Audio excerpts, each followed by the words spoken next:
अस्सलाम वालेकुम नाज़रीन, प्रोग्राम गुड़ी गल लतीफ़ चौधरी दे नाल मैं तुहाडा मेज़बान एहसन कामरे।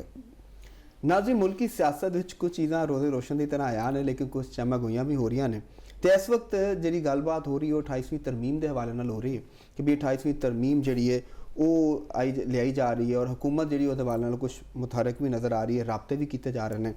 और जरा यह भी कहते हैं कि जी पीपल्स पार्टी जी है वो भी कुछ 18वीं तरमीम के हवाले नाल जिहड़े ने वो तहफ़्फ़ुज़ात ने, और ख़ास तौर पर जो सूबे का NFC और जो तलीम और सेहत की वजारत के हवाले नाल कुछ उन्होंने तहफ़्फ़ुज़ात जिहड़े ने मौजूद ने।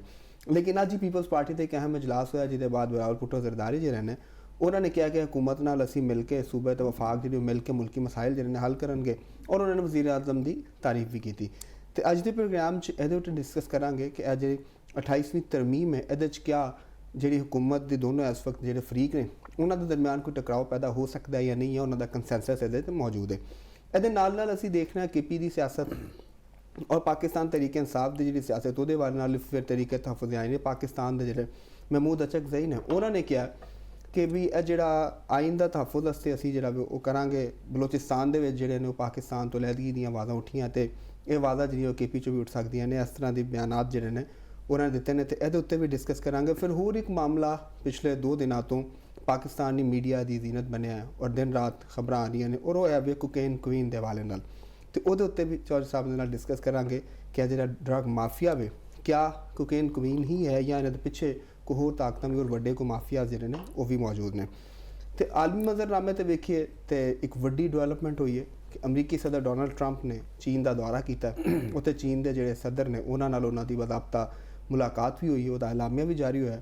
तो ये भी डिस्कस करांगे कि ये खिते उत्ते और दुनिया के उत्ते की असरात होंगे। तो चलने लतीफ़ चौधरी साहब लतीफ़ चौधरी साहब अस्सलाम वालेकुम जी जनाब, की हाल चाल ने? ठीक ठाक ठीक ठाक, शुक्र अल्लाह दा तो बेहतरीन। फिर मुल्की सियासत फिर मुतहरक कर दी जे हाँ, नहीं तुहानू चैन आंदा? चैन जो ना चौधरी साहब जो चैन में लगता कि सब ठंडा हो गया है ही कुछ नहीं। हाँ, हलचल रहनी चाहिए ना। मुझे चैन ना आए, चैन ना आए हैं कुछ लोगों को चैन नहीं आंदा। वो कोई ना कोई उन्होंने शुद्धनी या कोई जिन्होंने कह लो ख्याल राई या दुरफंतनी, क्योंकि जो तजिया नगारी भी जोड़ा है ना एक खुरक का ना है ना, किसी वेले भी हो सकती है अचानक बैठे बैठे वो कुछ तो करना उन्हें तजिया देना है। नाले दूजा भी होंगे ना जो साढ़े चुके वो ज्यादा नज़र होंदियां ने, कान भी खुले ने, ठीक है, आवाज़ां आंदियां इधरों उधरों, फिर कोई राबते आंदे भी होंगे ने। तो वो चीज़ां जी इनसाइड होंदियां कुछ चल रही होंदी आम आदमी ना कोई ज़्यादा ही अवेयर है ना। एक चीज़ मैं मजाक करना चाह रहा नहीं, मजाक नहीं, एक बड़ी मैं एक सोचने वाली गल है तुहानू दसन लगा। तो वो इंज हुंदी है कि कोई भी जड़ा जर्नलिस्ट हुंदा है, मतलब कि चाहे वो कोई कालम लिख रहा है, चाहे वो तजिया कर रहा है, या वो TV के उत्ते एंकर बन के बैठा है, या किसी भी शक्ल ओदी हो सकती है। हुण तुहाडे इस क्योंकि काम ऐसा है, प्रोफैशन ऐसा है, ये तुहाडे मुख्तलिफ लोगों नाल रिलेशनस भी हुंदे ने। फिर तुसी मीडिया नू और मुख्तलिफ जराए नू जिहड़े जरायद ने उन्होंने देखना भी हुंदा, चैनल भी देखने हुंदे ने।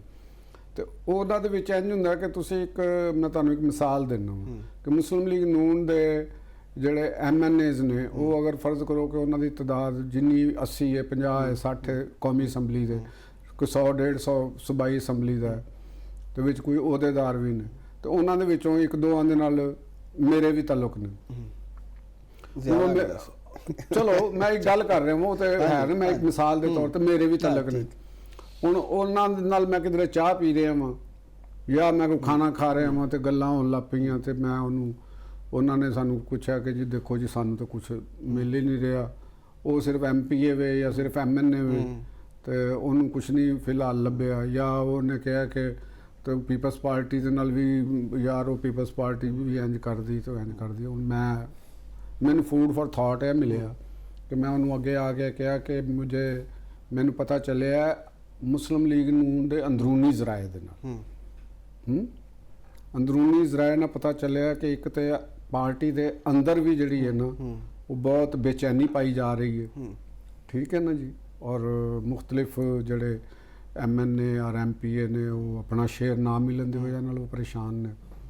तो दूसरी तरफ नून लीग दे नाल भी मुस्लिम लीग दे लोग जिहड़े ने वो बड़ा परेशान ने, तो वो नहीं ਨਹੀਂ ਪਸੰਦ ਕਰਦੇ ਜਿਹੜਾ ਇਹ ਆਪਸ ਵਿੱਚ ਹਕੂਮਤ ਚੱਲ ਰਿਹਾ ਤੇ ਇਹਦੇ ਨਾਲ। ਤੇ ਆਉਣ ਵਾਲੇ ਟਾਈਮ 'ਚ ਉੱਥੋਂ ਮੈਂ ਇੱਕ ਤਜਜ਼ੀਆ ਕਰਾਂਗਾ ਕਿ ਇਖਤਲਾਫਾਤ ਨੇ ਔਰ ਇਹ ਹਕੂਮਤ ਨੂੰ ਖਤਰਾ ਹੈ ਤੇ ਇਹ ਬਹੁਤ ਕੁਝ ਬਲਾਸਟ ਹੋ ਸਕਦਾ। ਤੇ ਇਹ ਸਾਰੀ ਕਹਾਣੀ ਮੈਂ ਜ਼ਰਾਏ ਨਾਲ ਕੀਤੀ ਤੇ ਹੁਣ ਜਿਹੜਾ ਬੰਦਾ ਮੈਨੂੰ ਮਿਲਿਆ ਹੈ ਉਹਦਾ ਮੁਸਲਿਮ ਲੀਗ ਨੂਨ ਦੀ ਪਾਰਟੀ ਪਾਲਿਸੀਜ਼ ਦੇ ਨਾਲ ਦੂਰ ਦੂਰ ਤੱਕ ਕੋਈ ਤਾਲੁਕ ਨਹੀਂ। ਸਹੀ, ਸਿਰਫ ਉਹਨੇ ਟਿਕਟ ਲਿਆ, ਇਲੈਕਸ਼ਨ ਲੜਿਆ ਤੇ ਅਸੈਂਬਲੀ ਦੇ ਵਿੱਚ ਆ ਗਿਆ। ਠੀਕ ਹੈ, ਪਾਲਿਸੀ ਸਾਜ਼ੀ ਦੇ ਵਿੱਚ ਉਹਦਾ ਕੋਈ ਤਾਲੁਕ ਨਹੀਂ।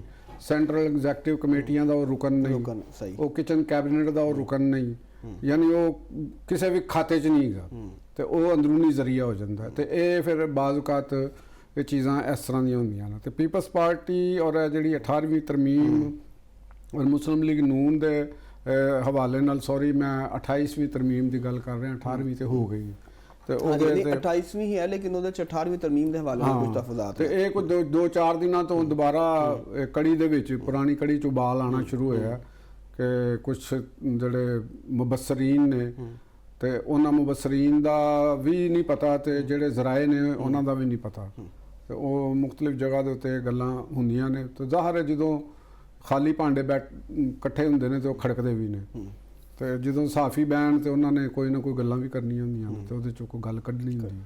ਤਾਂ ਮੈਨੂੰ ਕੋਈ ਇੰਜ ਦੀ ਹੀ ਇਹ ਲੱਗਦੀ ਹੈ। ਇਹ ਤੇ ਗੱਲ ਤੁਹਾਡੀ ਤੁਹਾਨੂੰ ਇੱਥੋਂ ਇਹ ਲੱਗਿਆ ਕਿ ਤੁਹਾਨੂੰ ਨਹੀਂ ਲੱਗਦਾ ਕਿ ਕੋਈ ਇਖਤਲਾਫਾਤ ਜਾਂ ਕੋਈ ਚੀਜ਼ ਇਸ ਤਰ੍ਹਾਂ ਪੀਪਲਸ ਪਾਰਟੀ ਜਾਂ ਮੁਸਲਿਮ ਨੂਨ 'ਚ ਤਰਮੀਮ ਦੇ ਹਵਾਲੇ ਨਾਲ ਹੈ? ਮੈਂ ਇੱਕ ਚੀਜ਼ ਤੁਹਾਨੂੰ ਦੱਸਣਾ, ਪਹਿਲੇ ਵੀ ਮੈਂ ਇਹ ਗੱਲ ਕਰ ਚੁੱਕਿਆ ਹਾਂ ਕਿ ਤੁਹਾਨੂੰ ਇਹ ਇੱਕ ਬਤੌਰ ਸਟੂਡੈਂਟ ਆਫ ਪੋਲੀਟਿਕਸ, ਤੇ ਤੁਸੀਂ ਸਟੂਡੈਂਟ ਆਫ ਪੋਲੀਟਿਕਸ ਜਿਸਲੇ ਤੁਹਾਨੂੰ ਪਤਾ ਹੋਣਾ ਚਾਹੀਦਾ ਕਿ ਦੋ ਮੁxtਲਿਫ ਪਾਰਟੀਆਂ ਨੇ।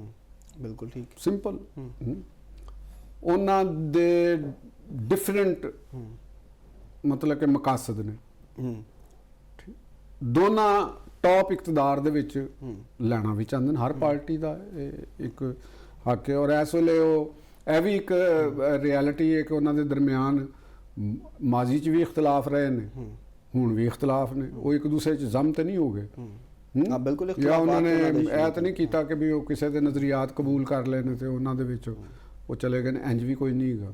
ਉਹ ਉਹਨਾਂ ਦੀ ਲਾਈਨ ਆਫ ਐਕਸ਼ਨ ਅਲੱਗ ਹੈ। ਤੁਸੀਂ ਇਹ ਕਹਿ ਸਕਦੇ ਹੋ ਕਿ ਇਸ ਜਿਹੜਾ ਸਿਸਟਮ ਹੈਗਾ ਇਹਦੇ ਉਹ ਵੱਡੇ ਸਟੇਕ ਹੋਲਡਰ ਨੇ, ਉਹ ਵੱਡੇ ਸਟੇਕ ਹੋਲਡਰਸ ਨੇ, ਉਹਨਾਂ ਨੇ ਆਪਣੇ ਆਪਣੇ ਹਦਫ ਬਣਾ ਲਏ ਨੇ, ਆਪਣੇ ਆਪਣੇ ਮਕਾਸਦ ਤੈਅ ਕਰ ਲਏ ਨੇ ਔਰ ਉਹ ਮਕਾਸਦ ਦੇ ਉੱਤੇ ਉਹ ਇਕੱਠੇ ਚੱਲਦੇ ਪਏ ਨੇ। ਮਕਾਸਦ ਪੀਪਲਸ ਪਾਰਟੀ ਦੇ ਵੀ ਨੇ, ਮਕਾਸਦ ਮੁਸਲਿਮ ਲੀਗ ਨੂਨ ਦੇ ਵੀ ਨੇ ਔਰ ਇਹ ਤੈਅਸ਼ੁਦਾ ਨੇ, ਇੱਕ ਦੂਸਰੇ ਨੇ ਇਹਨਾਂ ਦੀ ਅਰੇਂਜਮੈਂਟ ਕਰ ਲਈ। ਔਰ ਮੈਂ ਇਸ ਚੀਜ਼ ਦਾ ਹਾਮੀ ਹਾਂ। ਮੈਂ ਆਪਣੇ ਕਾਲਮਾਂ ਦੇ ਵਿੱਚ ਵੀ ਔਰ ਆਪਣੇ ਤਜ਼ੀਆ ਦੇ ਵਿੱਚ ਵੀ ਇਹ ਮੈਂ ਗੱਲ ਕਰਦਾ ਰਿਹਾ ਹਾਂ। ਕੋਈ ਵੀ ਮੁਲਕ ਜਿਸਲੇ ਕੋਈ ਉੱਥੇ ਤੁਸੀਂ ਇਸਤਹਿਕਾਮ ਦੇਖਣਾ ਚਾਹੁੰਦੇ ਹੋ, ਅਗਰ ਤੁਸੀਂ ਪੋਲੀਟੀਕਲ ਇਸਤਹਿਕਾਮ ਦੇਖਣਾ ਚਾਹੁੰਦੇ ਹੋ, ਅਗਰ ਤੁਸੀਂ ਇਕਨੋਮਿਕ ਸਟੇਬਿਲਿਟੀ ਤੁਸੀਂ ਉੱਥੇ ਦੇਖਣਾ ਚਾਹੁੰਦੇ ਹੋ, ਤੇ ਜਿਹੜੇ ਉਸ ਸਟੇਟ ਹੁੰਦੀ ਹੈ, ਉਸ ਸਟੇਟ ਦੇ ਜਿਹੜੇ ਮੇਜਰ ਸਟੇਕ ਹੋਲਡਰਸ ਹੁੰਦੇ ਨੇ ਨਾ, ਉਹਨਾਂ ਨੂੰ ਆਪਣੇ ਆਪਣੇ ਜਿਹੜੇ ਉਹਨਾਂ ਦੇ ਇੰਟਰਸਟ ਹੁੰਦੇ ਨੇ ਨਾ, ਉਹਨਾਂ ਨੂੰ ਮੁਕੰਮਲ ਡਿਫਾਈਨ ਕਰ ਲੈਣਾ ਚਾਹੀਦਾ। ਉਹ ਜਦੋਂ ਡਿਫਾਈਨ ਹੋ ਜਾਣਗੇ ਨਾ ਤੇ ਉਹ ਆਪਣੇ ਆਪਣੇ ਇੰਟਰਸਟ ਦੇ ਹਿਸਾਬ ਨਾਲ ਪਾਵਰ ਸ਼ੇਅਰਿੰਗ ਕਰ ਲੈਂਦੇ ਨੇ ਤੇ ਉਹਦਾ ਫਿਰ ਉਹ ਮੁਲਕ ਸਮੂਥਲੀ ਚੱਲਦਾ ਰਹਿੰਦਾ ਹੈਗਾ। ਪੂਰੀ ਦੁਨੀਆ ਦੀ ਜਿੰਨੀ ਵੀ ਮੁਸਤਹਿਕਮ ਇਕਨੋਮੀਆਂ ਨੇ, ਮੁਸਤਹਿਕਮ ਸਿਸਟਮ ਨੇ, ਉਹ ਇਸੇ ਤਰੀਕੇ ਦੇ ਨਾਲ ਚੱਲਦੇ ਨੇ। ਜਿਸ ਵੇਲੇ ਸਟੇਕ ਹੋਲਡਰਸ ਦੇ ਦਰਮਿਆਨ ਤਰਜੀਹਾਤ ਉਤੇ ਇਖਤਲਾਫਾਤ ਸ਼ਿੱਦਤ ਅਖਤਿਆਰ ਕਰਦੇ ਨੇ, ਆਪਣੇ ਸ਼ੇਅਰਸ ਕੋਈ ਜ਼ਿਆਦਾ ਮੰਗਦਾ ਹੈ, ਕੋਈ ਵੱਧ ਮੰਗਦਾ ਹੈ ਤੇ ਉਹਦੇ ਤੇ ਲੜਾਈ ਹੁੰਦੀ ਹੈ ਤੇ ਪੂਰਾ ਮੁਲਕ ਉਹ ਇੰਤਸ਼ਾਰ ਦਾ ਸ਼ਿਕਾਰ ਹੁੰਦਾ ਹੈ ਔਰ ਉੱਥੇ ਅਨਰੈਸਟ, ਗਲਾਓ ਜਲਾਓ ਦੀ ਸਿਚੁਏਸ਼ਨ ਸ਼ੁਰੂ। ਤੇ ਵਕਤ ਨੇ ਪੀਪਲਸ ਪਾਰਟੀ ਔਰ ਨੂਨ ਲੀਗ ਨੂੰ ਇਹ ਚੀਜ਼ ਦੱਸ ਦਿੱਤੀ ਹੈ ਕਿ ਸਾਨੂੰ ਆਪਣੇ ਇੰਟਰਸਟ ਜਿਹੜੇ ਨੇ ਉਹ ਆਪਣੇ ਆਪਣੇ ਸਾਈਜ਼ ਦੇ ਮੁਤਾਬਕ ਰੱਖਣੇ ਚਾਹੀਦੇ ਨੇ। ਇੱਕ ਦੂਸਰੇ ਦੇ ਇੰਟਰਸਟ ਦੇ ਉੱਤੇ ਮਲਕੀਅਤ ਜਤਾਉਣ ਦੇ ਨਾਲ ਲੜਾਈ ਹੋਏਗੀ, ਉਹਦਾ ਫਾਇਦਾ ਉਹਨਾਂ ਲੋਕਾਂ ਨੂੰ ਹੋਏਗਾ ਜਿਨ੍ਹਾਂ ਦੇ ਸਾਈਜ਼ ਛੋਟੇ ਨੇ।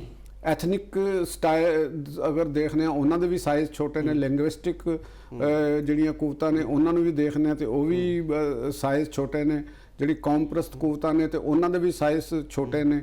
ਔਰ ਜਿਹੜੀਆਂ ਰਿਲੀਜਨ ਬੇਸਡ ਪੋਲੀਟੀਕਲ ਆਰਗੇਨਾਈਜੇਸ਼ਨਸ ਔਰ ਪੋਲੀਟੀਕਲ ਪਾਰਟੀਜ਼ ਨੇ, ਉਹਨਾਂ ਦਾ ਵੀ ਸਾਈਜ਼ ਬਹੁਤ ਛੋਟਾ ਹੈ, ਲੇਕਿਨ ਉਹਨਾਂ ਦੀ ਬਲੈਕਮੇਲਿੰਗ ਕੁਵਤ ਬਹੁਤ ਜ਼ਿਆਦਾ ਹੈ। ਉਹਦੀ ਵਜ੍ਹਾ ਇਸ ਵਜ੍ਹਾ ਨਾਲ ਹੁੰਦੀ ਹੈ ਕਿ ਇਹ ਇੰਟਰਸਟ ਆਪਸ 'ਚ ਲੜ ਪੈਂਦੇ ਨੇ।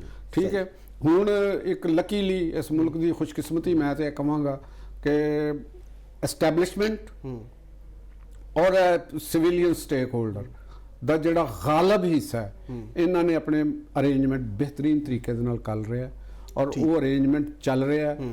ਹੁਣ ਆ ਜਾਂਦੇ ਅਸੀਂ 28ਵੀਂ ਤਰਮੀਮ ਨਹੀਂ, ਪਹਿਲੇ 28ਵੀਂ ਤੋਂ ਪਹਿਲੇ ਤੁਸੀਂ ਕੌਮ ਪ੍ਰਸਤ ਦੀ ਜੋ ਕਿ ਗੱਲ ਕੀਤੀ ਹੈ, ਹਾਂ। ਤੇ ਮਹਿਮੂਦ ਚਕਦਈ ਸਾਹਿਬ ਦਾ ਜਿਹੜਾ ਬਿਆਨ ਹੈ ਉਹਨੂੰ ਤੁਸੀਂ ਮਤਲਬ ਕਿਸ ਤਰ੍ਹਾਂ ਦੇਖਦੇ ਹੋ? ਦੇਖੋ ਉਹ ਕਹਿ ਰਹੇ ਨੇ ਪਾਕਿਸਤਾਨ ਅਲਾਇਦਗੀ ਦੀਆਂ ਆਵਾਜ਼ਾਂ ਪਹਿਲੇ ਬਲੋਚਿਸਤਾਨ ਸਾਨੂੰ ਕੇਪੀ ਉੱਠਣਗੀਆਂ ਤੇ ਹਾਂ, ਇਹ ਤੁਸੀਂ ਦੇਖੋ ਨਾ, ਇਹ ਇੱਕ ਬਲੈਕਮੇਲਿੰਗ ਦਾ ਪੋਲੀਟੀਕਲ ਜਿਹੜਾ ਹੈ ਨਾ ਇੰਸਟਰੂਮੈਂਟ ਹੈ ਹਮੇਸ਼ਾ ਤੋਂ। ਜਦੋਂ ਦਾ ਪਾਕਿਸਤਾਨ ਬਣਿਆ ਕੌਮ ਪ੍ਰਸਤਾਂ ਨੇ ਇਸ ਇੰਸਟਰੂਮੈਂਟ ਨੂੰ ਯੂਜ਼ ਕੀਤਾ, ਜਿਹਦੇ ਵਿੱਚ ਪਖਤੂਨ ਜਾਂ ਪਸ਼ਤੂਨ, ਜਿਹਨੂੰ ਮੈਂ ਸਮਝਣਾ ਕਿ ਪਸ਼ਤੋ ਬੋਲਣ ਵਾਲਾ ਬੈਲਟ ਹੈਗੀ, ਉਹ ਪਸ਼ਤੋ ਬੋਲਣ ਵਾਲਾ ਗਰੁੱਪ ਉਹਨਾਂ ਨੇ ਔਰ ਬਲੋਚ ਗਰੁੱਪ ਨੇ, ਇਹਨਾਂ ਨੇ ਇੱਕ ਇਹੋ ਜਿਹੀ ਅਲੱਦਗੀ ਦੀ ਔਰ ਇਹਨੂੰ ਬੁਨਿਆਦ ਬਣਾ ਕੇ ਕਦੇ ਪਸ਼ਤੂਨਿਸਤਾਨ ਦਾ ਨਾਰਾ ਲਾਇਆ, ਕਦੇ ਲਰ ਔਰ ਬਰ ਅਫਗਾਨ ਦਾ ਇਸ਼ੂ ਕੀਤਾ, ਔਰ ਉਹਦੇ ਅੰਦਰ ਇੱਕ ਆਪਣੀ ਬਲੈਕਮੇਲਿੰਗ ਕੁਵਤ ਬਣਾਈ, ਔਰ ਮੁਲਕ ਦੇ ਵਿੱਚ ਬਹੁਤ ਇੱਕ ਛੋਟੀ ਜੀ ਹਸੀਅਤ ਹੋਣ ਦੇ ਬਾਵਜੂਦ ਵੱਡੇ ਉਹਦੇ ਵੱਡੇ ਫਵਾਇਦ ਔਰ ਜਿਹੜਾ ਇਕਤਦਾਰ ਦਾ ਕੇਕ ਹੈ ਉਹਦੇ ਮੇਜਰ ਹਿੱਸਾ ਖੁਦ ਖਾਦਾ, ਠੀਕ ਹੈ। ਲੇਕਿਨ ਉਹ ਕੋਲਡ ਵਾਰ ਦਾ ਜ਼ਮਾਨਾ ਸੀ। ਇਹਨਾਂ ਨੂੰ ਇਹ ਅੱਜ ਪਤਾ ਲੱਗ ਜਾਣਾ ਚਾਹੀਦਾ ਕਿ ਕੋਲਡ ਵਾਰ ਮੁੱਕ ਗਈ ਹੈ, ਤੁਹਾਡਾ ਇਹ ਚੂਰਨ ਹੁਣ ਮੁੱਕਣਾ, ਇਹ ਖਤਮ ਹੋ ਗਿਆ। ਠੀਕ। ਚਕਦਈ ਸਾਹਿਬ ਹੋਰਾਂ ਨੂੰ ਬਹੁਤ ਸ਼ੌਕ ਹੈਗਾ, ਅਗਰ ਪਖਤੂਨ ਬੈਲਟ ਦੇ ਵਿੱਚ ਅਲੱਦਗੀ ਦਾ ਨਾਰਾ ਵੱਜਣ ਦਾ ਉਹਨਾਂ ਨੂੰ ਖੌਫ ਹੈ ਜਾਂ ਸ਼ੌਕ ਹੈ ਤਾਂ ਪੂਰਾ ਕਰ ਲੈਣ। ਉਹਨਾਂ ਨੂੰ ਕਿੰਨਾ ਰੋਕਿਆ? ਉਹਨਾਂ ਦੇ ਨਾਲ ਤੇ ਆਪਣੇ ਦੋ ਬੰਦੇ ਨਹੀਂ ਹੈਗੇ, ਉਹਨਾਂ ਨੇ ਕਾਹਦਾ ਨਾਰਾ ਲਾਣਾ? ਇਹ ਸੋਚੋ ਨਾ ਕਿ ਇੱਕ ਬੰਦਾ ਜਿਹੜਾ ਹੈ ਉਹ ਤੇ ਮੰਗੇ ਤਾਂਗੇ ਦੀ ਨਿਸ਼ਿਸਤ ਉਹਨੇ ਲਈ ਹੈ, ਪਸ਼ੀਨ ਤੋਂ ਬਾਹਰ ਉਹਨੂੰ ਜਾਣਦਾ ਕੋਈ ਨਹੀਂ। ਉਹਨਾਂ ਦੇ ਜਿਹੜੇ ਪਖਤੂਨ ਜਿਨ੍ਹਾਂ ਦਾ ਪਸ਼ਤੂਨ ਜਿਨ੍ਹਾਂ ਦਾ ਨਾਰਾ ਮਾਰਦਾ, ਉਹ ਉਹਦਾ ਨਾਮ ਤਾਂ ਨਹੀਂ ਵਾਕਫ ਅੱਧੇ ਤੇ ਜਿਹੜੇ ਕੇਪੀ 'ਚ ਰਹਿੰਦੇ ਨੇ ਉਹਨਾਂ ਨੂੰ ਇਹ ਵੀ ਨਹੀਂ ਪਤਾ। ਕਈ ਜਿਹੜੇ ਤੁਸੀਂ ਚਲੇ ਜਾਓ ਵਜ਼ੀਰਿਸਤਾਨ ਦੇ ਵਿੱਚ ਤੇ ਉਹਦੇ ਏਰੀਆ ਦੇ ਵਿੱਚ ਜਾਓ, ਟਰਾਈਬਲ ਇਲਾਕਿਆਂ ਦੇ ਵਿੱਚ ਆਮ ਬੰਦੇ ਟਰਾਈਬਲ ਨੂੰ ਪੁੱਛੋਗੇ ਮਹਿਮੂਦ ਚਕਦਈ ਕੌਣ ਹੈ ਤੇ ਉਹਨਾਂ ਨੂੰ ਨਹੀਂ ਪਤਾ ਹੈਗਾ ਇਹ ਕੌਣ ਹੈਗਾ। ਉਹਨਾਂ ਨੇ ਠੀਕ ਹੈ, ਮੀਆਂ ਸਾਹਿਬ ਵੱਡੇ ਮੀਆਂ ਸਾਹਿਬ ਜਿਹੜੇ ਮੀਆਂ ਨਵਾਜ਼ ਸ਼ਰੀਫ ਦੀ ਮਿਹਰਬਾਨੀ ਕਿ ਉਹਨਾਂ ਨੇ ਇਹਨਾਂ ਨੂੰ ਐਡਾ ਚੁੱਕਿਆ, ਉਹਨਾਂ ਦੀ ਪਤਾ ਨਹੀਂ ਉਹਨਾਂ ਦਾ ਉਸ ਵੇਲੇ ਕੀ ਸੋਚ ਸੀ, ਜਾਂ ਉਹਨਾਂ ਦੀ ਜਿਹੜੀ ਆਪਣੀ ਪੋਲੀਟੀਕਲ ਅਪਰੋਚ ਦੇ ਨਾਲ ਨਾਲ ਤੁਹਾਨੂੰ ਹਿਸਟਰੀ ਦਾ ਅਦਰਾਕ ਵੀ ਤੇ ਹੋਣਾ ਚਾਹੀਦਾ ਨਾ, ਜੋਗਰਾਫੀਆ ਦਾ ਅਦਰਾਕ ਵੀ ਹੋਣਾ ਚਾਹੀਦਾ। ਹੁਣ ਮੀਆਂ ਸਾਹਿਬ ਦੀਆਂ ਉਹਨਾਂ ਦੀ ਇੱਕ ਜ਼ਿਹਨੀ ਜਾਂ ਉਹਨਾਂ ਦਾ ਜਿਹੜਾ ਸਟਾਈਲ ਆਫ ਥਿੰਕਿੰਗ ਹੈਗਾ, ਜਾਂ ਉਹਨਾਂ ਦੀ ਜਿਹੜੀ ਉਹਨਾਂ ਨੇ ਜਿਹੜਾ ਨਤੀਜਾ ਅਖਜ਼ ਕੀਤਾ ਹੋਏਗਾ ਉਸ ਵੇਲੇ ਦੇ ਹਿਸਾਬ ਨਾਲ ਸ਼ਾਇਦ ਉਹ ਪਾਲਿਸੀ ਉਹਨਾਂ ਦੀ ਠੀਕ ਹੋਵੇ। ਵੈਸੇ ਉਹਨਾਂ ਦੀ ਕੋਸ਼ਿਸ਼ ਤੇਰੀ ਕਿ ਵੀ ਸਾਰਿਆਂ ਨੂੰ ਨਾਲ ਲੈ ਕੇ ਚੱਲੋ, 13 ਚ ਵੀ ਉਹਨਾਂ ਨੇ ਮੌਲਾਨਾ ਨੂੰ ਰਾਜ਼ ਕਰ ਲਿਆ ਸੀ, ਉਹਨਾਂ ਨੇ ਕਿਹਾ ਕਿ ਇਮਰਾਨ ਖਾਨ ਨੂੰ ਸਾਡਾ ਚਲੋ ਕੋਈ ਗੱਲ ਨਹੀਂ ਯਾਰ ਕਰਦਾ, ਜਿਵੇਂ ਵੀ ਕੋਈ ਸਟਾਈਲ ਹੈ, ਅਸੀਂ ਲੋਕ ਕਹਿੰਦੇ ਆ ਕਿ ਯਾਰ ਚੱਲ ਛੋਟਾ ਮੋਟਾ ਹੈ ਤੇ ਉਹ ਕੋਈ ਡਰ ਨਹੀਂ। ਤੇ ਐਸੇ ਤਰ੍ਹਾਂ ਹੀ ਸਿੰਧ ਦੇ ਜਿਹੜੇ ਕੌਮ ਪ੍ਰਸਤ ਕੂਤਾਂ ਨੇ ਉਹਨਾਂ ਨੇ ਔਰ ਇਹਨਾਂ ਦੀ ਵਜ੍ਹਾ ਦੇ ਨਾਲ ਹੀ ਕਾਲਾ ਬਾਗ ਡੈਮ ਨੂੰ ਮੁਤਨਾਜ਼ਾ ਬਣਾਉਣ ਦੀ ਕੋਸ਼ਿਸ਼ ਕੀਤੀ ਗਈ, ਔਰ ਹਰਾਮ ਹੈ ਇਹਨਾਂ ਦੇ ਵਿੱਚੋਂ ਕੋਈ ਵੀ ਐਕਸਪਰਟ ਹੋਵੇ, ਨਾ ਇਹ ਕੋਈ ਆਬੀ ਐਕਸਪਰਟ ਨੇ, ਨਾ ਇਹ ਜੋਗਰਾਫੀਆ ਦੇ ਐਕਸਪਰਟ ਨੇ, ਨਾ ਇਹ ਮੈਟਲਰਜੀ ਦੇ ਐਕਸਪਰਟ ਨੇ, ਜ਼ਮੀਨ ਦੇ ਐਕਸਪਰਟ ਨੇ, ਤੇ ਨਾਰੇ ਮਾਰਨ ਵਿੱਚ ਇਹਨਾਂ ਦਾ ਇੱਕ ਨਾਂ ਹੈ। ਤੇ ਪਾਕਿਸਤਾਨ ਵਰਗੇ ਮੁਲਕ ਦੇ ਵਿੱਚ ਇਹਨਾਂ ਲੋਕਾਂ ਦਾ ਤੂਤੀ ਬੋਲਦਾ ਸੀ। ਤੇ ਇਹ ਜਿਹੜੇ ਹੁਣ ਆਇਨ ਬਚਾਓ, ਕਿਉਂਕਿ ਬੰਦਾ ਪੁੱਛੇ ਕਿ ਆਇਨ ਅਸੈਂਬਲੀ ਬਣੀ, ਉੱਥੇ ਤਰਮੀਮਾਂ ਹੋ ਰਹੀਆਂ ਨੇ, ਉਹ ਤੇ ਕਾਨੂੰਨ ਸਾਜ਼ੀ ਹੋ ਰਹੀ ਹੈ, ਤੇ ਤੁਸੀਂ ਪਤਾ ਨਹੀਂ ਕਿਹੜੇ ਆਇਨ ਨੂੰ ਬਚਾਉਣ ਚੱਲੇ ਹੋ। 73 ਵਾਲਾ ਬਚਾਣਾ, ਉਹ ਕਹਿੰਦੇ ਬਾਕੀ ਜਿਹੜੀ ਤਰ੍ਹਾਂ 73 ਵਾਲਾ ਹੀ ਚੱਲਿਆ ਆ ਇਹਨਾਂ ਦੀ ਇਹ ਅਕਲ ਦੇਖੋ, ਇਹਨਾਂ ਦੀ ਪੋਲੀਟੀਕਲ ਐਂਗਲ ਸੋਚਣ ਦਾ ਅੰਦਾਜ਼ ਦੇਖੋ। ਮੈਂ ਇਸ ਚੀਜ਼ ਦਾ ਇਕੱਲੇ ਮਹਿਮੂਦ ਚਕਦਈ ਸਾਹਿਬ ਦੀ ਨਹੀਂ ਗੱਲ ਕਰਦਾ, ਪੀਟੀਆਈ ਦੇ ਜਿਹੜੇ ਲੀਡਰਾਂ ਨੇ ਜਾਂ ਜਿਹੜੇ ਏਐਨਪੀ ਦੇ ਲੀਡਰਾਂ ਨੇ, ਹਾਲਾਂਕਿ ਏਐਨਪੀ ਦੇ ਹਵਾਲੇ ਦੇ ਨਾਲ ਮੇਰੇ ਜ਼ਾਤੀ ਸੋਚ ਦੇ ਹਵਾਲੇ ਦੇ ਨਾਲ ਉਹਨਾਂ ਨੂੰ ਮਾਰਜਨ ਦੇਣਾ ਚਾਹੀਦਾ। ਉਹ ਕਦਰੇ ਬਿਹਤਰ ਲੋਕ ਨੇ ਸਿਆਸੀ ਲਿਹਾਜ਼ ਨਾਲ, ਉਹ ਖੌਫ ਬਹੁਤ ਬਿਹਤਰ ਨੇ, ਉਹਨਾਂ 'ਚ ਗਲਤੀਆਂ ਹੋਣਗੀਆਂ ਲੇਕਿਨ ਉਹਨਾਂ 'ਚ ਇਹ ਹੌਸਲਾ ਵੀ ਹੈ ਕਿ ਉਹ ਗਲਤੀ ਨੂੰ ਤਸਲੀਮ ਵੀ ਕਰਦੇ, ਔਰ ਉਹਨਾਂ ਦੇ ਨਾਲ ਆਵਾਮ ਦੇ ਨਾਲ ਉਹਨਾਂ ਦੀ ਜੁੜਤ ਵੀ ਇੱਕ ਹੈ ਵੇ, ਉਹਨਾਂ ਨਾਲ ਗੱਲ ਹੋ ਸਕਦੀ, ਬੈਠ ਕੇ ਉਹਨਾਂ ਨੂੰ ਸਮਝਾਇਆ ਜਾ ਸਕਦਾ, ਉਹ ਸਾਨੂੰ ਸਮਝਾ ਸਕਦੇ ਨੇ, ਤੇ ਉਹਨਾਂ ਦੇ ਨਾਲ ਇਹ ਗੱਲ ਹੈ। ਤੇ ਗੱਲ ਮਕਸਦ ਹੈਗਾ ਕਿ ਤੁਸੀਂ ਜਿਹੜੇ ਪਖਤੂਨ ਜਾਂ ਪਸ਼ਤੋ ਬੋਲਣ ਵਾਲਿਆਂ ਦਾ ਜਾਂ ਇਹਨਾਂ ਦੀ ਤੁਸੀਂ ਕਰ ਰਹੇ ਹੋ, ਤੇ ਉਹ ਤੇ ਪਾਕਿਸਤਾਨ ਦੇ ਬਹੁਤ ਵੱਡੇ ਸਟੇਕ ਹੋਲਡਰ ਆਪ ਨੇ। ਬਿਲਕੁਲ ਦੇਖੋ ਨਾ ਉਹ ਕਿਸ ਤਰ੍ਹਾਂ ਤੁਹਾਡੇ ਨਾਲ ਇਹਨਾਂ ਨੇ ਚੱਲਣਾ। ਮੇਰੀ ਤੇ ਇਹ ਸਮਝ ਤੋਂ ਬਾਹਰ ਹੈ ਕਿ ਦੇਖੋ ਨਾ, ਜਿਹੜਾ ਪਖਤੂਨ ਜਿਹਨੂੰ ਅਸੀਂ ਕਹਿੰਦੇ ਆ, ਉਹ ਤੇ ਪਾਕਿਸਤਾਨ ਦਾ ਸਟੇਕ ਹੋਲਡਰ ਹੈਗਾ, ਅਫਗਾਨਿਸਤਾਨ ਤੋਂ ਜ਼ਿਆਦਾ ਪਾਕਿਸਤਾਨ ਦਾ ਸਟੇਕ ਹੋਲਡਰ ਹੈਗਾ। ਇਹ ਕਿਵੇਂ ਇਹਨਾਂ ਨੇ ਗਲਤਫਹਿਮੀ ਕੀਤੀ ਹੈ। ਟਰੱਕਿੰਗ ਇੰਡਸਟਰੀ ਉੱਥੇ ਸਾਰਾ ਕੁਝ ਉਹਨਾਂ ਦੇ ਪੰਜਾਬ ਦੇ ਲੋਕਾਂ ਦੇ ਨਾਲ ਤਾਲੁਕਾਤ, ਉਹਨਾਂ ਦੇ ਸਿੰਧ ਦੇ ਵਿੱਚ ਤਾਲੁਕਾਤ, ਉਹਨਾਂ ਦੇ ਕਰਾਚੀ ਦੇ ਵਿੱਚ ਤਾਲੁਕਾਤ, ਉਹ ਯਾਨੀ ਮੈਂ ਸਮਝਦਾ ਵਾਂ ਕਿ ਪੰਜਾਬ ਪਠਾਨ, ਸਿੰਧ, ਬਲੋਚ, ਇਹਨਾਂ ਦੇ ਦਰਮਿਆਨ ਇਹ ਤੇ ਇੱਕ ਦੂਸਰੇ ਨਾਲ ਜਿਵੇਂ ਅੰਗਲੀਆਂ ਸੰਗਲੀਆਂ ਫਸੀਆਂ ਨੇ, ਤੁਸੀਂ ਇਹਨਾਂ ਨੂੰ ਅਲੱਗ ਨਹੀਂ ਕਰ ਸਕਦੇ। ਕਿਆ ਜਿਹੜਾ ਪਸ਼ਤੂਨ ਹੈ ਉਹ ਪੰਜਾਬੀ ਨੂੰ ਅਲੱਗ ਕਰ ਸਕਦਾ? ਨਹੀਂ। ਕੇਪੀ ਦੇ ਅੰਦਰ ਬੇਸ਼ੁਮਾਰ ਪੰਜਾਬੀਆਂ ਦੇ ਕਾਰੋਬਾਰ ਨੇ, ਬਹੁਤ ਬਹੁਤ ਵੱਡੇ ਕਾਰੋਬਾਰ ਨੇ। ਬਲੋਚਿਸਤਾਨ ਦੇ ਜਾਂ ਪੰਜਾਬ 'ਚ ਬਲੋਚ ਨੇ, ਸਿੰਧ ਦੇ ਨੇ, ਕਰਾਚੀ 'ਚ ਨੇ, ਜਾਂ ਉਰਦੂ ਸਪੀਕਿੰਗ ਨੇ। ਪਾਕਿਸਤਾਨ ਦੇ ਮਾਲਕ ਨੇ ਯਾਰ ਸਾਰੇ। ਇਹਨਾਂ ਨੂੰ ਅਲੱਦਗੀ ਦੀ ਲੋੜ ਕਿਹਦੇ ਕੋਲੋਂ ਅਲੱਦਾ ਹੋਣਾ? ਆਪਣੇ ਆਪ ਤੋਂ ਹੋਣਾ ਅਲੱਦਾ। ਬੇਵਕੂਫੀ ਹੈ ਨਾ, ਜਾਂ ਇੱਕ ਜ਼ਿਹਨੀ ਖਲਫਸ਼ਾਰ ਪੈਦਾ ਕਰਨ ਵਾਲੀ ਗੱਲ ਮੈਨੂੰ ਤੇ ਲੱਗਦੀ ਪਈ ਹੈ। ਤੇ ਇਹ ਲਿਹਾਜ਼ਾ ਹੁਣ ਇਹਨਾਂ ਲੋਕਾਂ ਨੂੰ ਯਾਦ ਚਾਹੀਦਾ ਆਪਣਾ ਸਿਆਸੀ ਨਜ਼ਰੀਆਤ ਨੂੰ ਤਬਦੀਲ ਕਰ ਲੈਣ, ਲੇਕਿਨ ਇਸ ਬੁਢਾਪੇ ਦੇ ਵਿੱਚ ਜਿਹੜੇ ਮੁਸਲਸਲ ਜੋ ਸਬਕ ਪੜ੍ਹਿਆ ਤੇ ਉਂਝ ਹੀ ਇਹਨਾਂ ਨੇ ਪੜ੍ਹਾਉਣਾ ਹੈ, ਤੇ ਜ਼ਿਆਦਾ ਬਿਹਤਰ ਹੈਗਾ ਕਿ ਰਿਟਾਇਰ ਕਰ ਦੇਣ ਜਾਂ ਇਹਨਾਂ ਨੂੰ ਜਬਰੀ ਰਿਟਾਇਰ ਕਰ ਦਿੱਤਾ ਜਾਵੇ। ਸਿਆਸਤ ਵਿੱਚ ਉਹਨਾਂ ਇਲਾਕਿਆਂ ਦੇ ਵਿੱਚੋਂ ਕੌਮ ਪ੍ਰਸਤਾਂ 'ਚ ਵੀ ਤਾਂ ਨਵੇਂ ਜ਼ਿਹਨ ਚਾਹੀਦੇ ਨੇ ਸਾਨੂੰ। ਨਿਊ ਜਨਰੇਸ਼ਨ ਬਹੁਤ ਚੇਂਜ ਹੋ ਗਈ। ਕੌਮ ਪ੍ਰਸਤ ਹੋਣਾ ਕੋਈ ਬੁਰਾਈ ਨਹੀਂ, ਲੇਕਿਨ ਆਪਣੀ ਕੌਮ ਦੇ ਵਾਸਤੇ ਹਮਦਰਦੀ ਵੀ ਤੇ ਦਿਖਾਣੀ ਚਾਹੀਦੀ ਹੈ ਨਾ। ਠੀਕ ਹੋਗਾ ਚੋਰ ਸਾਹਿਬ। ਨਾਜ਼ਰੀਨ, ਪ੍ਰੋਗਰਾਮ 'ਚ ਵਕਤ ਹੈ ਇੱਕ ਬ੍ਰੇਕ ਦਾ। ਬ੍ਰੇਕ ਤੋਂ ਬਾਅਦ ਜਦੋਂ ਵਾਪਸ ਆਵਾਂਗੇ ਤਾਂ ਮੁਲਕੀ ਸਿਆਸੀ ਸੂਰਤ-ਹਾਲ ਉੱਤੇ ਹੀ ਗੱਲ ਕਰਾਂਗੇ। ਸਾਡੇ ਨਾਲ ਜੁੜੇ ਰਹੋ।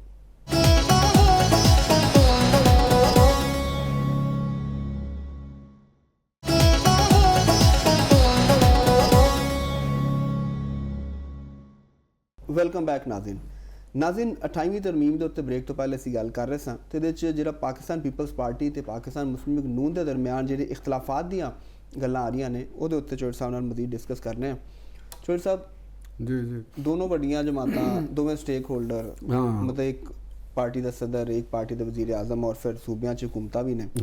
ਤੇ ਫਿਰ ਇੱਕ ਵਾਰੀ ਦੁਬਾਰਾ ਤੋਂ ਇਹ ਗੱਲਾਂ ਜਿਹੜੀਆਂ ਨੇ ਚਾਮਾ ਗੋਈਆਂ ਸ਼ੁਰੂ ਹੋ ਗਈਆਂ ਜੀ, ਕੋਈ ਉਹਨਾਂ ਦੇ ਦਰਮਿਆਨ ਇਖਤਲਾਫਾਤ ਪੈਦਾ ਹੋ ਗਏ ਨੇ। ਇਹ ਖਾਹਿਸ਼ ਹੈ ਇਖਤਲਾਫਾਤ ਪੈਦਾ ਹੋਣਾ ਜਾਂ ਵਾਕਈ ਕੁਝ ਨਜ਼ਰ ਆ ਰਿਹਾ ਤਾਂ ਨਹੀਂ?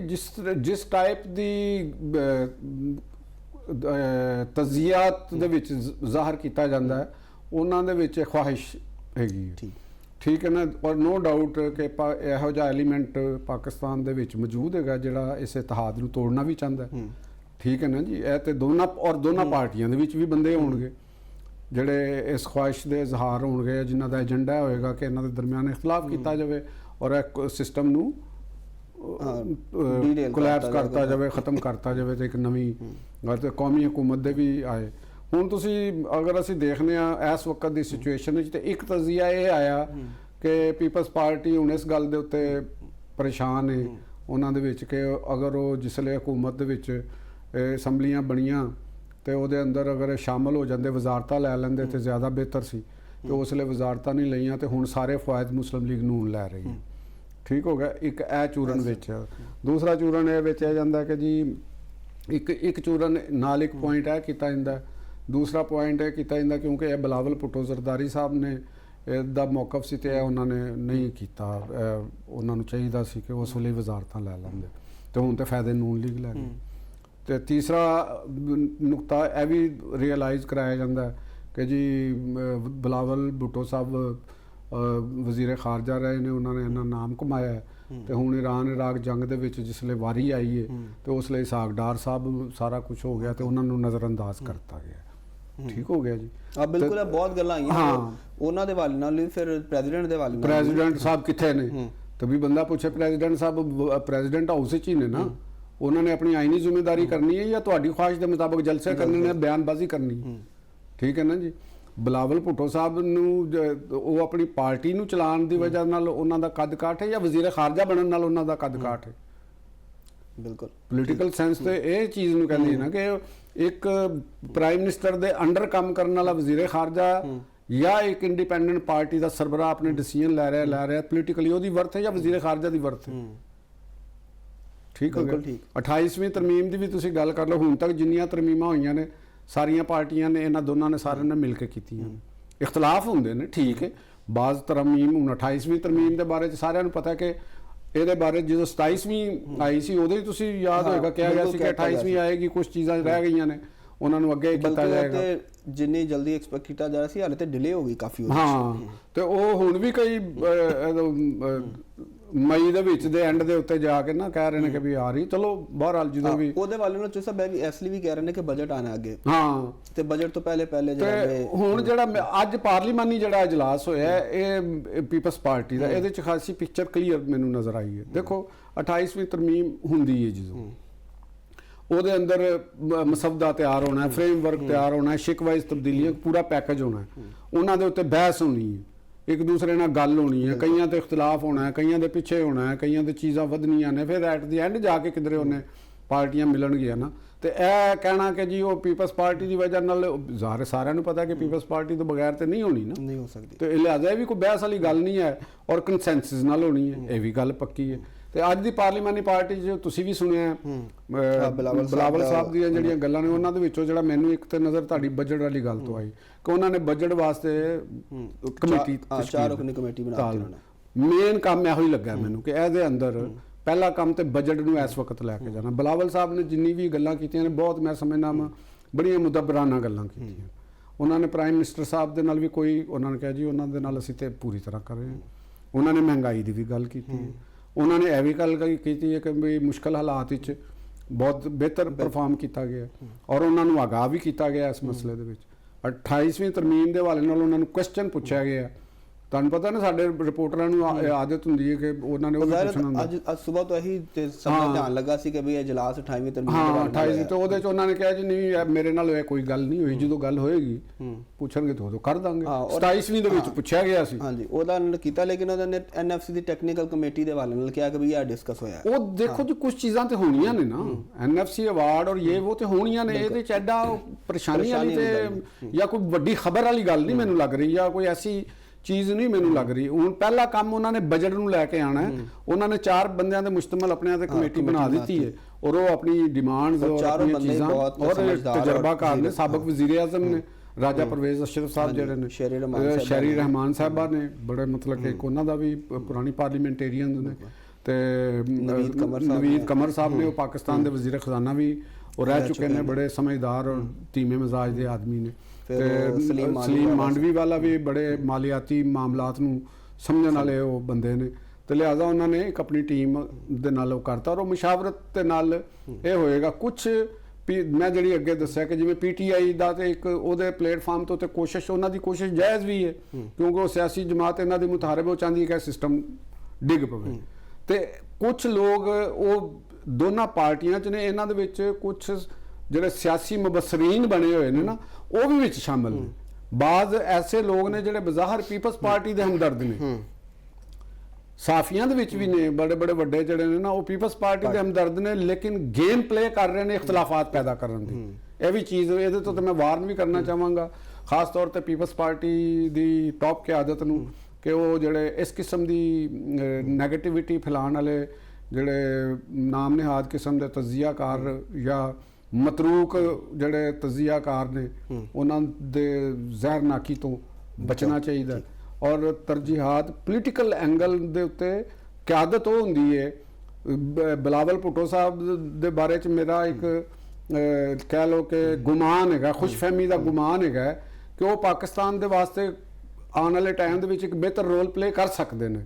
ਤੇ ਉਹਨਾਂ ਨੂੰ, ਕਿਉਂਕਿ ਹੀ ਇਜ਼ ਐਨ ਯੰਗ ਮੈਨ, ਔਰ ਪੜ੍ਹੇ ਲਿਖੇ ਨੇ ਬੜੇ, ਔਰ ਲੋਕਾਂ ਦਾ ਕੁਛ, ਲੋਕਾਂ ਵਾਸਤੇ, ਆਮ ਬੰਦੇ ਵਾਸਤੇ ਕੁਛ ਸੋਚਦੇ ਨੇ, ਕਰਦੇ ਨੇ। ਤੇ ਉਹਨਾਂ ਨੂੰ ਇਹੋ ਜਿਹੇ ਜਿਹੜੇ ਲਗੜ ਬਗੜ ਕਿਸਮ ਦੇ ਬੰਦੇ ਨੇ ਨਾ, ਤਜ਼ੀਆਕਾਰ, ਇਹਨਾਂ ਦੇ ਤਜ਼ੀਏ ਤੋਂ ਬਚ ਹੀ ਜਾਣ ਤੇ ਉਹ ਬਿਹਤਰ ਹੈ। ਬਾਕੀ ਮੇਰਾ ਜਿਹੜਾ ਇਹਦੇ ਬਾਰੇ 'ਚ ਟੇਕ ਹੈਗਾ ਕਿ ਸੈਟਅਪ ਸਹੀ ਚੱਲ ਰਿਹਾ, ਉਹਦੇ ਹਦਫ ਕਲੀਅਰ ਨੇ, ਐਸਟੈਬਲਿਸ਼ਮੈਂਟ ਦਾ ਹਦਫ ਕਲੀਅਰ ਹੈ। ਜਦ ਤੱਕ ਉਹਨਾਂ ਦੇ ਇੰਟਰਸਟ ਇੱਕ ਦੂਸਰੇ ਦੇ ਨਾਲ ਬਹੁਤ ਜ਼ਿਆਦਾ ਕਲੈਸ਼ ਨਹੀਂ ਕਰਦੇ। ਸਭ ਇਹ ਤਾਂ ਹੋ ਗਿਆ ਨਾ ਹੁਕੂਮਤ ਦੀ ਸਾਈਡ। ਅਪੋਜੀਸ਼ਨ ਦਾ ਵੀ ਤਾਂ ਰੋਲ ਹੁੰਦਾ ਹੈ ਨਾ। ਅਪੋਜੀਸ਼ਨ ਅਸੈਂਬਲੀਆਂ 'ਚ ਮੌਜੂਦ ਹੈ, ਠੀਕ ਹੈ। ਬਲਕਿ ਅਪੋਜੀਸ਼ਨ ਦੇ ਹਵਾਲੇ ਨਾਲ ਤੁਸੀਂ ਇਹ ਦੇਖ ਲਓ ਨਾ, ਜਿਹੜੇ ਇਕਬਾਲ ਅਫਰੀਦੀ ਸਾਹਿਬ ਜਿਹੜੇ ਐਮਐਨਏ ਨੇ, ਉਹਨਾਂ ਨੇ ਬਲੂ ਪਾਸਪੋਰਟ ਤੇ ਆਪਣਾ ਬੇਟਾ ਨੂੰ ਬਲੂ ਪੋਲੀਟੀਕਲ ਅਸਾਈਲਮ ਲੈਤਾ। ਤੇ ਇਹ ਤੇ ਦੇਖੋ, ਇਹਦੇ 'ਚ ਮੁਖਤਲਿਫ ਰਾਏ ਵੇ। ਮੇਰੀ ਇਹਦੇ 'ਚ ਰਾਏ ਹੈਗੀ ਹੈ ਕਿ ਇਹਦੇ 'ਚ ਪੀਟੀਆਈ ਦੀ ਕਿਆਦਤ ਨੂੰ ਫੌਰੀ ਤੌਰ ਤੇ ਐਕਸ਼ਨ ਲੈਣਾ ਚਾਹੀਦਾ। ਇਸ ਤੋਂ ਪਹਿਲੇ ਕਿ ਕੋਈ ਗਵਰਨਮੈਂਟ ਲਵੇ, ਗਵਰਨਮੈਂਟ ਨੂੰ ਵੀ ਲੈਣਾ ਚਾਹੀਦਾ, ਮੁਖਤਲਿਫ ਅਦਾਰਿਆਂ ਨੂੰ ਵੀ ਲੈਣਾ ਚਾਹੀਦਾ। ਪੀਟੀਆਈ ਨੂੰ ਸਭ ਤੋਂ ਪਹਿਲੇ ਲੈਣਾ ਚਾਹੀਦਾ। ਇੱਕ ਤੇ ਉਹਨਾਂ ਦੀ ਪੀਟੀਆਈ ਦੀ ਰੁਕਨੀਅਤ ਨੂੰ ਕੈਂਸਲ ਕਰਨ, ਉਸ ਬੰਦੇ ਦੀ ਨੂੰ। ਦੇਖੋ ਇਹ ਕੋਈ ਛੋਟਾ ਕੰਮ ਨਹੀਂ ਹੈਗਾ। ਔਰ ਉਹਨਾਂ ਨੇ, ਔਰ ਇਹ ਉਹ ਬੰਦਾ ਜਿਹੜਾ ਪੈਟਰੋਲ ਮਹਿੰਗਾ ਹੋਇਆ ਤੇ ਸਾਈਕਲ ਚਲਾ ਕੇ ਡਰਾਮੇ ਟੋਪੀ ਡਰਾਮਾ ਕਰ ਰਿਹਾ ਸੀ। ਇਸ ਦੇਖੋ ਨਾ, ਇਹ ਸਮਝਦੇ ਨੇ ਕਿ ਸ਼ਾਇਦ ਤੁਸੀਂ ਜੋ ਕੁਝ ਕਰਦੇ ਹੋ ਉੱਥੇ ਉਹਦਾ ਪਤਾ ਨਹੀਂ ਲੱਗਣਾ ਲੋਕਾਂ ਨੂੰ। ਤੁਹਾਡੇ ਹਲਕਿਆਂ ਦੇ ਵਿੱਚ ਜਿਹੜੇ ਇਲਾਕਿਆਂ ਦੇ ਵਿੱਚੋਂ ਤੁਸੀਂ ਐਮਐਨਏ ਹੋ ਕੇ ਆਂਦੇ ਹੋ, ਤੁਸੀਂ ਪੁੱਛੋ ਉਸ ਇਲਾਕੇ ਦੇ ਲੋਕਾਂ ਵਾਸਤੇ ਤੁਸੀਂ ਅੱਜ ਤੱਕ ਕੀਤਾ ਕੀ ਹੈ?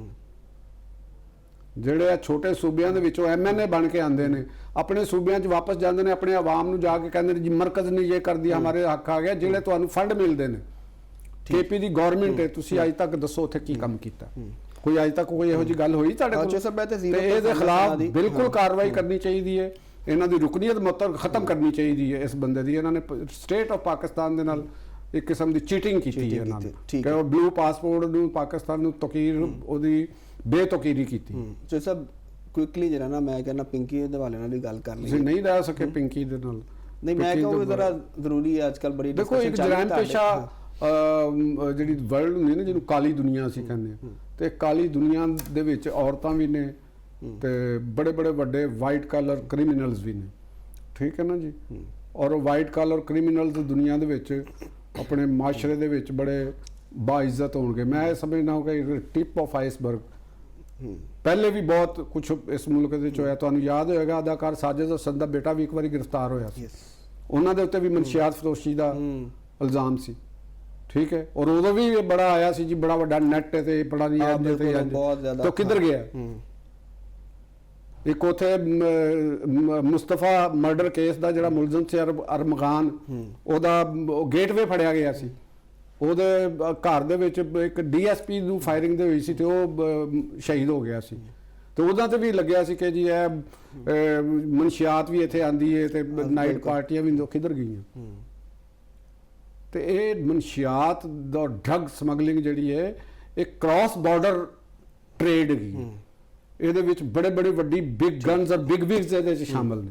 ਤੇ ਦੇਖਣਾ ਤੇ ਇਹ ਹੈਗਾ ਨਾ, ਉਹ ਤੇ ਇੱਕ ਵਿਚਾਰੀ ਕੈਰੀਅਰ ਹੈਗੀ ਹੈ, ਉਹਨੂੰ ਤੁਸੀਂ ਫੜ ਲਿਆ। ਅਸਲ ਤਾਂ ਦੇਖੋ ਨਾ ਕਿ ਤੁਸੀਂ ਇਸ ਟ੍ਰੇਡ ਨੂੰ ਕਿਸ ਤਰ੍ਹਾਂ ਖਤਮ ਕਰ, ਉਹਦੇ ਪਿੱਛੇ ਕੌਣ ਨੇ। ਕ੍ਰਾਸ ਬਾਰਡਰ ਮੈਂ ਤੁਹਾਨੂੰ ਕਹਿੰਦਾ, ਕ੍ਰਾਸ ਬਾਰਡਰ ਤੋਂ ਤੁਸੀਂ ਖੁਦ ਹੀ ਅੰਦਾਜ਼ਾ ਲਾ ਲਓ ਕਿ ਕਿੱਥੇ ਕਿੱਥੇ ਹੋਣਗੇ। ਔਰ ਪਾਕਿਸਤਾਨ ਦੇ ਉੱਤੇ ਕਿਹੜੇ ਕਿਹੜੇ ਬਲੂ ਕਾਲਰ ਤੇ ਵਾਈਟ ਕਾਲਰ ਜਿਹੜੇ ਮਗਰਮੱਛ ਔਰ ਹੀਰੋ ਦੀ ਸ਼ਕਲ ਦੇ ਵਿੱਚ ਸਾਹਮਣੇ ਬੈਠੇ ਹੋਏ ਨੇ, ਲੇਕਿਨ ਹੈ ਵਿਲਨ ਨੇ। ਸਹੀ ਹੋ ਗਿਆ। ਨਾਜ਼ਰੀਨ, ਪ੍ਰੋਗਰਾਮ 'ਚ ਵਕਤ ਹੈ ਇੱਕ ਬ੍ਰੇਕ ਦਾ। ਬ੍ਰੇਕ ਤੋਂ ਬਾਅਦ ਜਦੋਂ ਵਾਪਸ ਆਵਾਂਗੇ ਤੇ ਅਮਰੀਕੀ ਸਦਰ ਦੇ ਦੌਰਾ ਚੀਨ ਦੇ ਬਾਰੇ ਨਾਲ ਗੱਲ ਕਰਾਂਗੇ। ਸਾਡੇ ਨਾਲ ਜੁੜੇ ਰਹੋ।